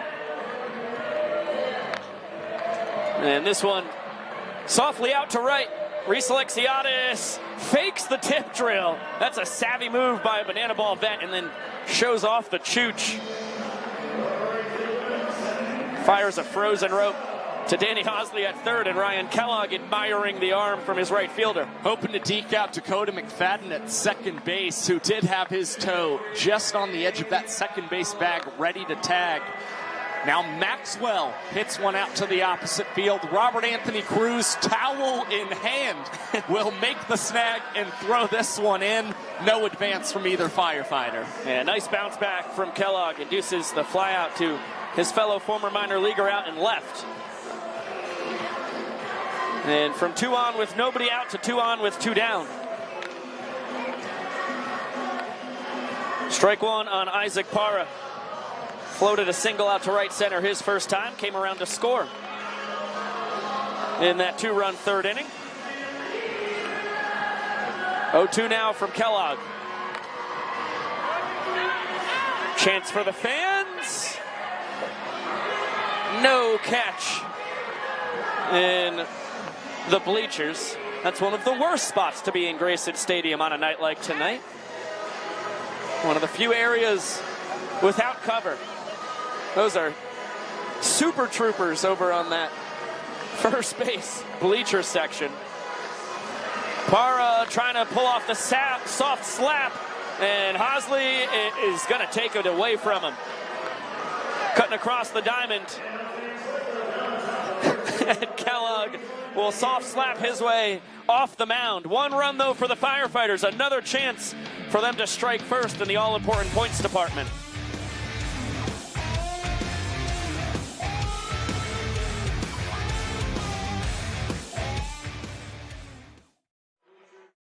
ABR Club are right here in the grandstands. Everybody get on up and get your hands way up in the air because it's time for a little Hey Baby. Here we go. Clap it out.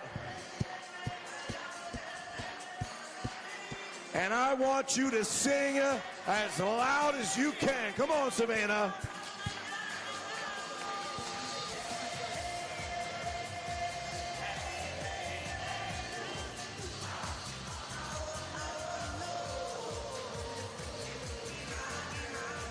Pretty good, but let's get a little louder.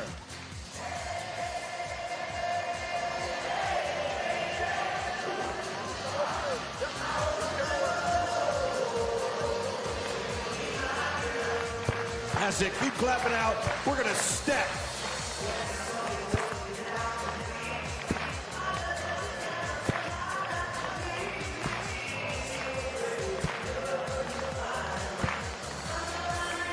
All right, get ready.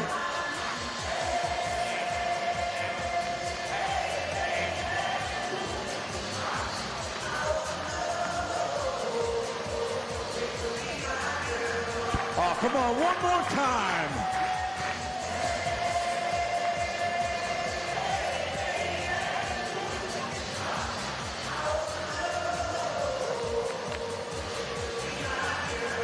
Oh, you look and sound wonderful. Give it up, ladies and gentlemen, and let's go Bananas!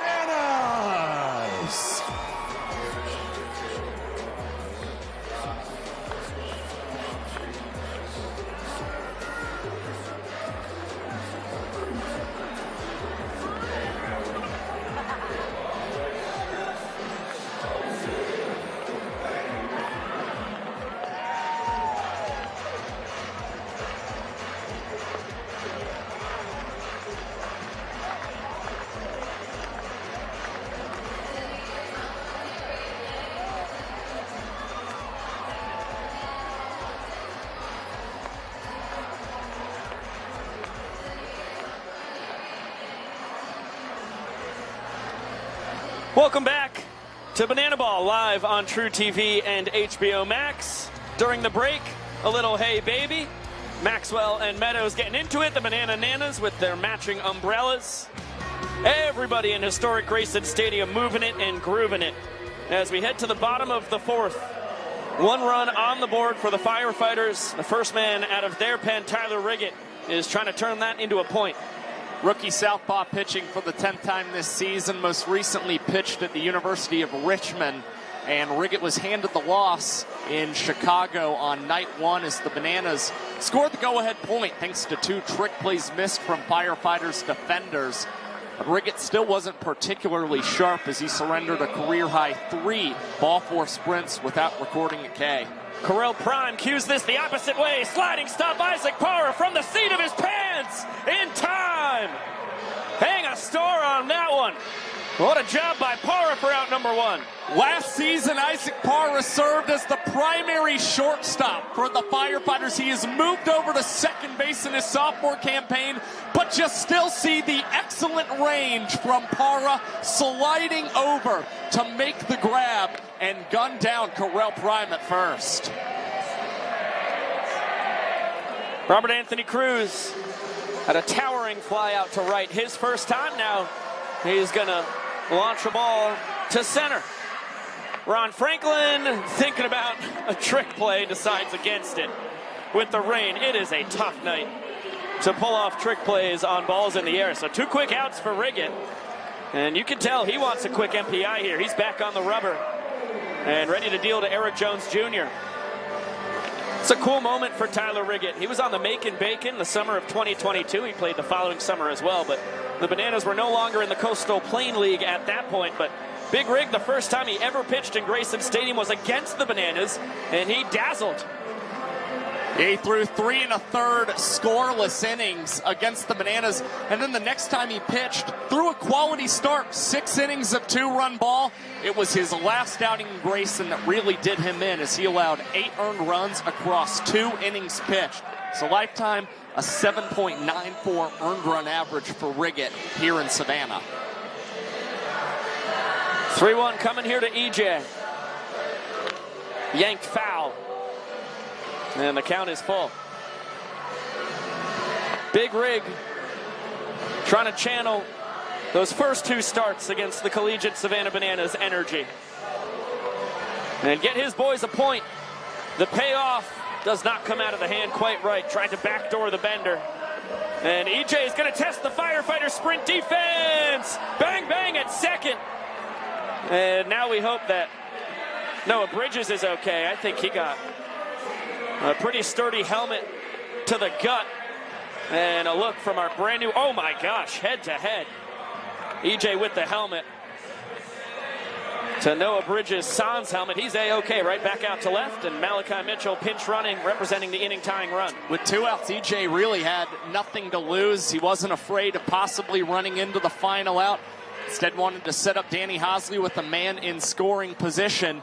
And now Flash running for EJ for the second time tonight, as Firefighters, again, had some trouble with the slick conditions, transitioning that ball between themselves.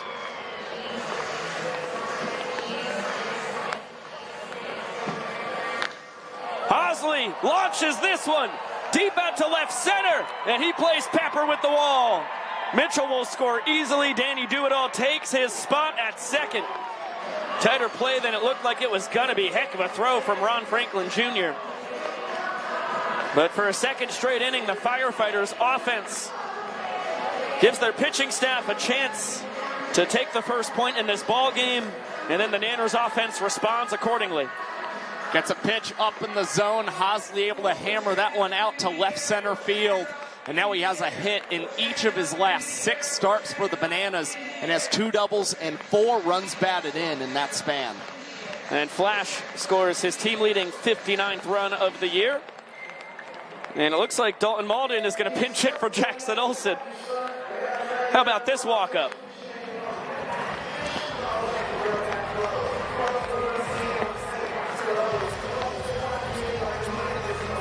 This is, I got 99 problems, but a fish ain't one.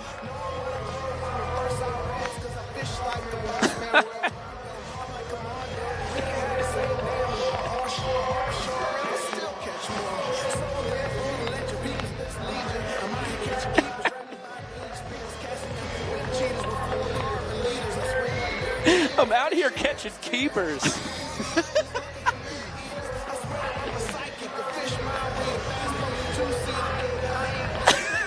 Wow!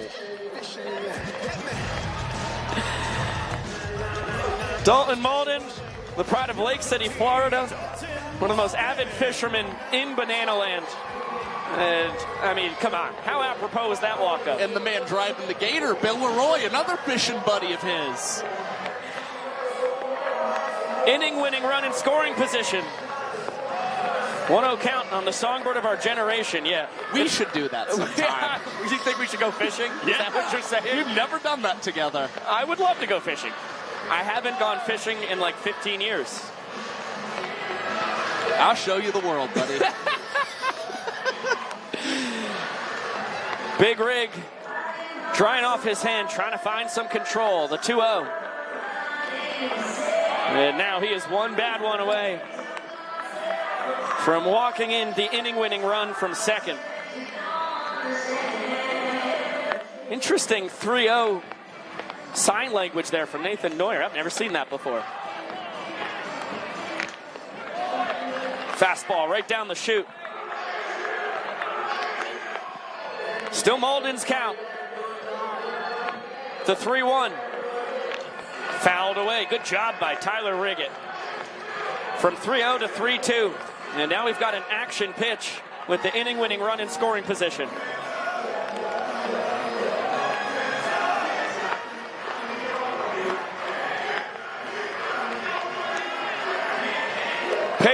pitch with the inning on the line. Dalton Molden golfs this one deep out to left. The songbird of our generation walks off the 4th inning. After the specialty walk-up, Dalton Molden, 99 problems. A walk-off ain't one.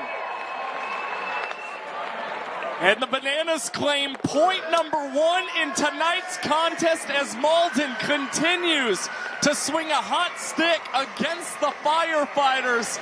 The batting average still north of 300 for a man who has primarily come off the bench this season for the Nanners. And a little random dancing from everybody. Maceo Harrison with the most on-point dance, as per usual. He pulls off the fish, flipping and flopping. Another look. Malden getting barreled to the ball. And Noah Bridges, no chance to make a play. And we head to the 5th inning. Logan Lacey is on an insane pace. He has fouled out to the fans 7 times across 25 and a half games now. He is just 1 away from tying the all-time record. Bryson Bloomer fouled out to fans 8 times in 2023, but that was in 69 games. Things have certainly not gone Logan Lacey's way. You see, he is already on pace to break Bryson Bloomer's record from 2023. A fan at every 13 at-bats, and Zach Staten's got more with Lacey. Josh, I'm here with Logan Lacey. You just heard it. Your one fan caught foul ball from tying the record. What do you have to say to the people that keep catching these things, man? I think they're coming out here with an illegal-sized glove, and I think the umpires should be doing a better job at checking them before games. You got something to say to these people? Yeah, I do. Let's go. Give me this. Give me this. Hey, do you feel good about catching my foul balls? Yeah. No, don't matter. What about you? Are you a Banana fan? Don't even talk to her. What about you? How are you doing today? Good. No one cares. Hey, is that my foul ball? Hey, come here. Hey, you're losing your mind, man. Come here. Give me a hug. Guys, we're having a moment. Go back to you guys. Hey, this is kind of romantic, big dog.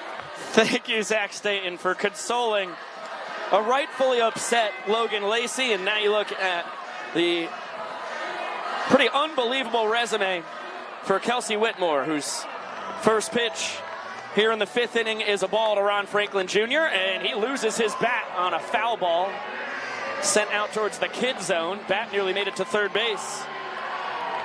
Top of the order here for Kelsey, her last time out last weekend in Chicago. She was magnificent on the bump, completed the first full inning by a woman on the mound in Banana Ball history. And it was a scoreless frame for Whitmore where she induced 3 groundouts that all became Ryan Cox trick plays as he wound up breaking the Banana Ball single game trick play record with 8 that night.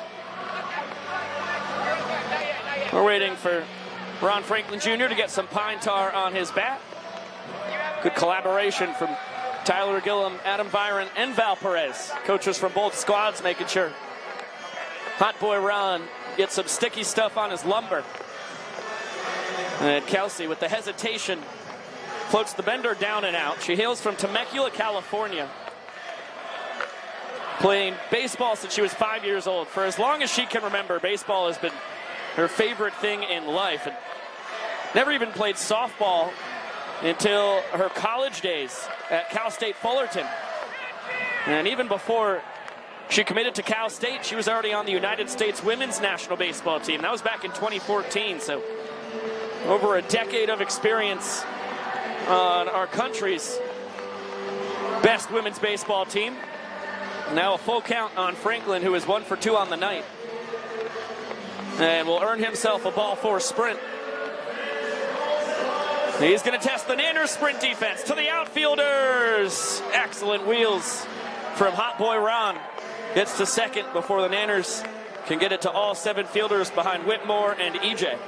What's another slow transition tonight, this time between the Savannah Bananas. And the trouble was the outfielders crashing in a bit late and possibly also not wanting to slip here on the turf, which would have led Franklin to likely reach 3 bases had one of the defenders not come in and crash towards that second base bag. Changeup misses outside. And now 3 balls, no strikes on Dalton Cornett. 1 for 2 on the night, singled his last time. And he'll take Another sprint from Whitmore. Franklin's going to score easily from second. Cornett not as fleet of foot, so he'll be content with one base and grabs his team leading 18th run driven in. That's now 3 straight innings for the Firefighters offense that they've put at least one run across. Logan Lacey, perfect swinging bunt. Hosley charging in, no play. And Logan's got himself his second infield single of the ball game. Well deserved for the guy leading the tour in foul outs to fans. The banana ball gods gifting him with a couple soft contact knocks as his boys are celebrating their run scored to a little foreigner out in the picnic plaza. Back to Whitmore. She fires to second. Cox to first. Not in time. Quick turn, but Joe Lytle, who is exceptionally fast, especially for a catcher, able to beat the wrap. We'll get another look right here. I don't see how it could have been turned much quicker. And Kelsey's going to need a new banana ball. Runners on the corners, one down. And the ever-dangerous Stephen Cullen, who also singled in his last trip. Ahead 1-0. Cullen not known for having a lot of speed. Nonetheless, he is still yet to ground into a double play this season for the Firefighters and takes the bender in the turf and jumps ahead 2-0.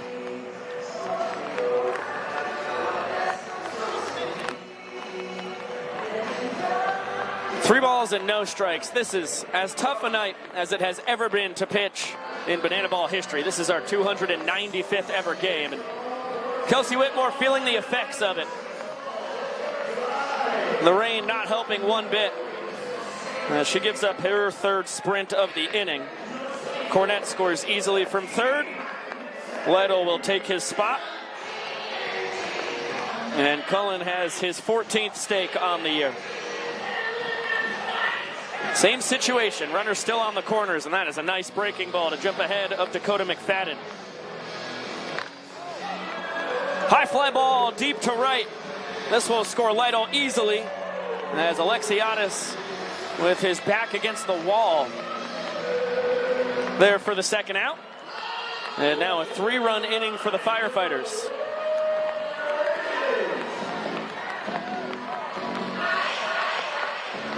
Drew Yanesta out for a second time tonight. Once again, the Firefighters designated runner inserted for Cullen.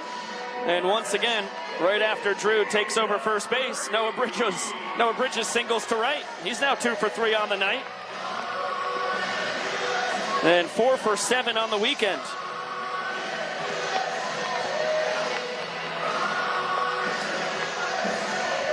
Caden Green chops one foul. Thank you. I don't have that. I'll see after the game, okay?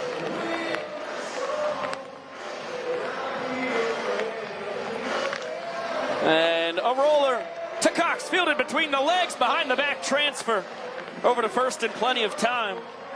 Second trick play of the ball game, 173rd on the year for the Glove Magician. And once again, Whitmore inducing one to Ryan Cox between the legs, 360 spin. And now we go down to the field. It's time to see the banana splits.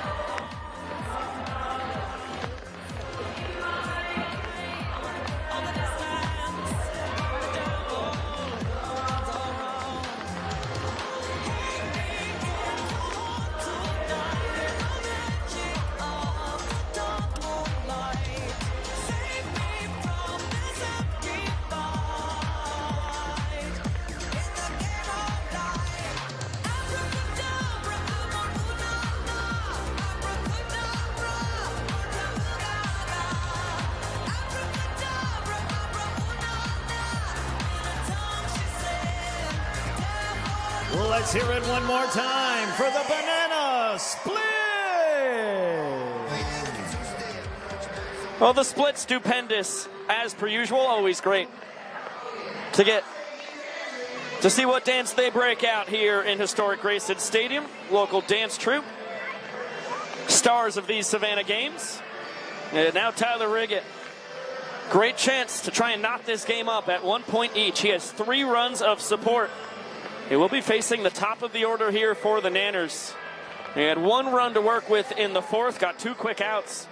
And then it went sprint, double, as the Nanners grabbed victory from the claws of defeat in the 4th inning to claim the first point. Now Riggett trying to claim some revenge. And it was the more time in the rain that Riggett spent, the more he had a difficulty controlling the banana ball. Had run the count full before Malden had the walk-off double for the Nanners, and continued to go back to the towel that he's got behind the rubber to try and dry off his hand and have good command of the banana ball as Meadows chops this foul. Trick play skills on display from the electrician, Logan Lacey. Guy who was handling low voltage electrical work in Tallahassee, Florida, before getting the call to become a professional banana ball player. And now he tries to go behind the back on a screecher off the bat of DR, who's going to get 2 bases on the trick play missed.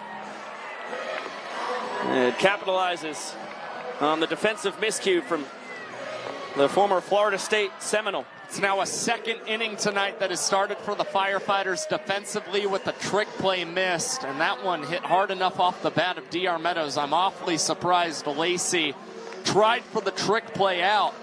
So now Meadows in scoring position, and Kyle Jackson will take called first strike. KJ 0 for 1. Scored the inning tying run back in the 3rd. Yeah, it's one of those where if Lacey pulls it off, we're screaming our ears off here in the booth with how stupendous the play would have been. So you commend him if he can nail it, and then when he doesn't come up with it, you know, you scratch your head a little bit like, how could have he made that happen? It's the duality of banana ball. Certainly tough, but looking at the situation, at least, with the Firefighters up 3 runs in the inning, does make complete sense that Logan Lacey wanted to try for something aggressive as Jackson hammers this banana ball foul. To the parking lot. And a full count on the Nanners' extra hitter.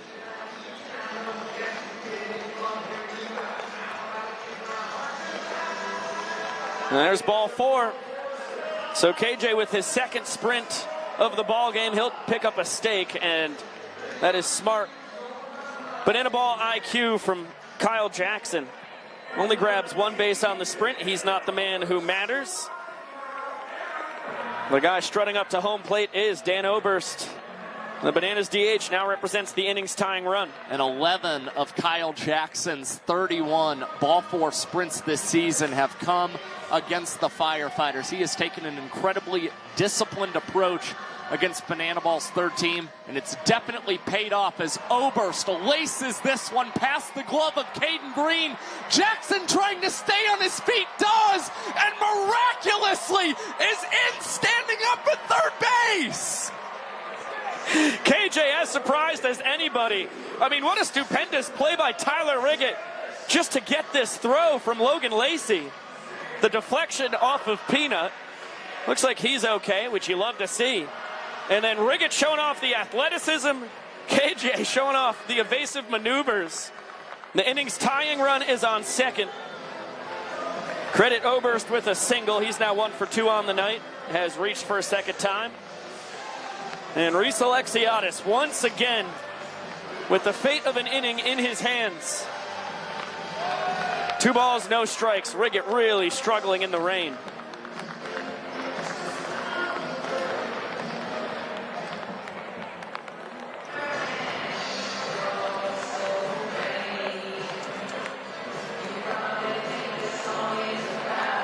Three balls and no strikes. Ball 4 will tie this inning up.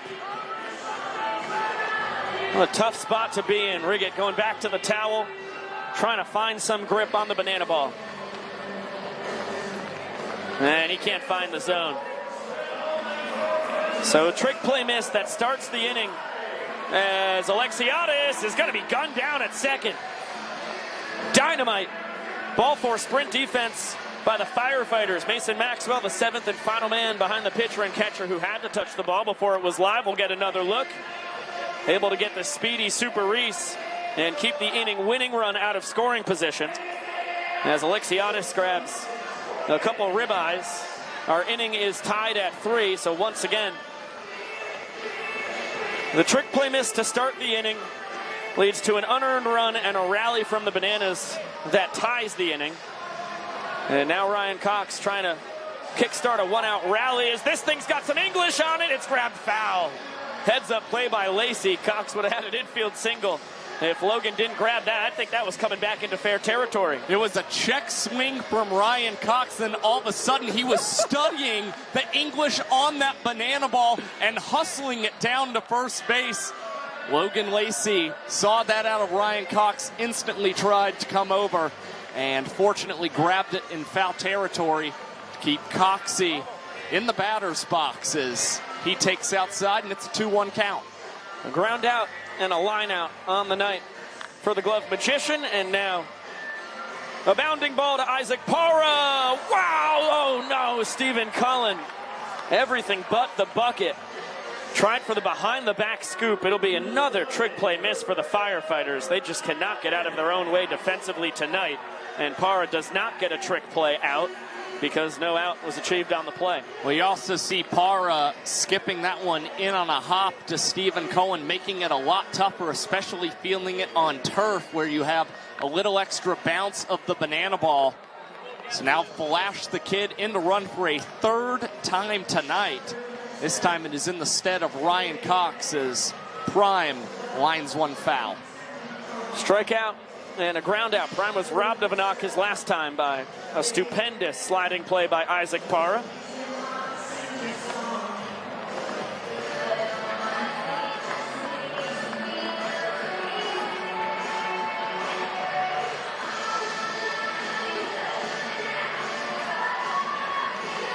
Foul ball that Prime hit got caught, and our third base camerawoman, Jess's camera cover. No way we've got an angle of it. Oh, Malachi Mitchell picked off. Caden Green in control of the pickle now. A flip to Cullen in time. And that's both outs this inning. Coming from Bananas base runners being tagged out, trying to be too aggressive.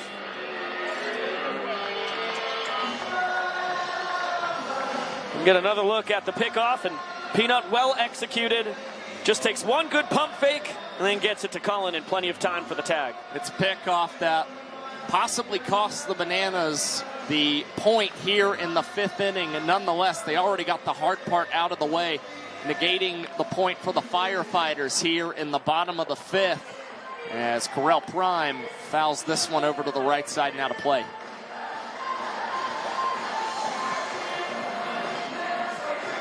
Another 2-2. Everybody struggling for grip. Riggett on the mound. Prime at the plate. Got to wonder how long this game could continue. I mean, this is how it's been the entire 5 innings, but it is just an absolute slog of an effort for these guys as Riggett once again can't get a good grip on the ball, leaves the fastball up and out. And now it'll be Robert Anthony Cruz with the inning-winning run back on the bases. Well, if at any point they do decide to possibly call this game, again, the weather and the rain awfully steady here in Grayson Stadium, it would be an official banana ball game, seeing as how we're past both the 1-hour limit in this game, and we have played 4.5 innings and are very close to 5 full frames. Robert Anthony Cruz has flown out to right and center. And he's ahead 2-0. And you feel for Tyler Riggett here, too, for everybody who's been on the mound tonight. Not a good night for the statistics, and Riggett, a guy who thrives on his control as Rack hits that a mile far, probably to the tennis courts. 1,000 feet down the street.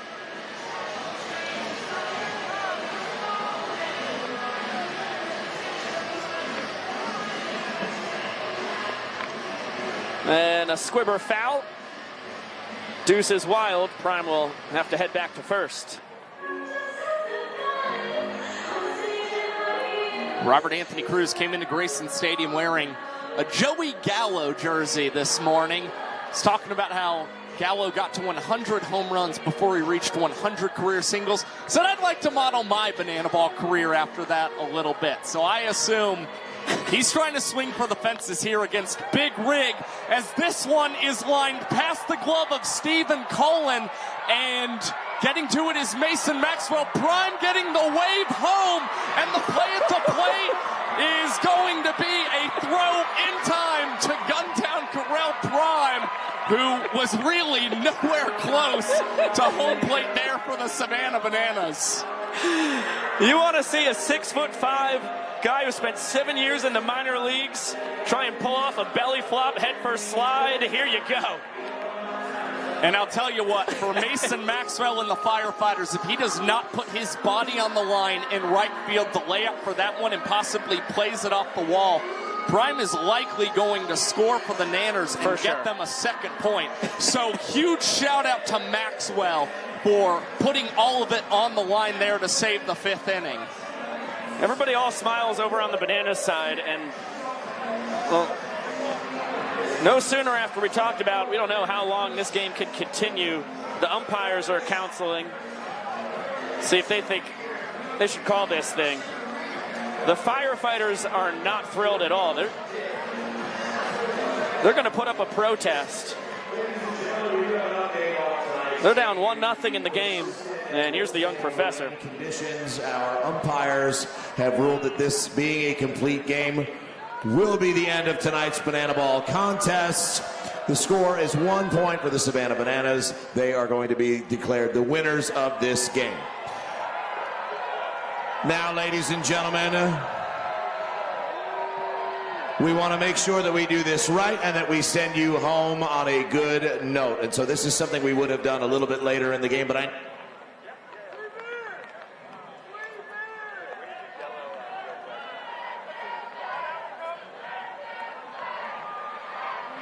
Oh, there goes the mic on the young professor. It's time, ladies and gentlemen, for a little yellow. Let's get those flashlights out. The Firefighters and the fans, both furious that this game is ending after 5 innings. I completely understand the feeling in both their cases. Well, a soaking wet ball game from start to finish ends after 5 innings, with the Nanners taking it 1-0. Our showman of the game is Dalton Malden. What a job. Pinch hit walk-off double to win the 4th after an epic boating walk-up. And that's the difference in this ball game. And when it comes to these showman decisions, they're based off of a blend of both being able to perform in the ball game and also playing a critical role in the entertainment in a banana ball game. You saw Malden boating himself, I guess you would say, up to home plate tonight, and then able to run the count full before golfing a double into left field. That would be the deciding point in tonight's banana ball game. So big knock for Dalton Malden, and the Nanners now winners of 18 of their last 19 games. A rain-shortened affair tonight, as it was a back-and-forth ball game as well. No score through 2 innings, and then the offenses erupted. You got to tip your cap to Austin Temple and Kyle Lewigs as we welcome you back up into the broadcast booth with Josh Chalevsky, Pico Scally. You got to tip your cap to Lewigs and Temple, the starting pitchers, that they were able to navigate those first 2 innings without allowing a run, because those last 3 innings, there were multiple runs from both sides pretty much the whole way through. It seemed like a miracle that there were no runs scored in the first 2. And I think that's certainly what informed the decision from the umpiring crew in tonight's contest, seeing Whitmore issue 3 sprints, Tyler Riggett obviously having real issues in gripping the banana ball. They made a safe call and did not decide to hamper any more pitchers in tonight's game. And again, we reached over 1 hour in tonight's Banana Ball game, making it official and another Nanners win. And as you can see at the bottom of your screen, we are going to be back in action tomorrow night. Same place, same time, 7 p.m. Eastern. It will be right here on TruTV and HBO Max. The final game of this 3-game set from Savannah between the Savannah Bananas and the Firefighters. So far, the Nanners have taken the first 2. They are scorching hot. The Party Animals were victorious in Mississippi, so it's still a 2.5-game advantage for the Party Animals when it comes to the battle for that first seed in the 2025 Banana Ball Championship World Tour Tournament. All right, we will see you tomorrow night. Big shout out to Josh Dolevsky, Sam Bauman, Zach Staten down on the field. I'm Biko Scala. For now, we will see you later!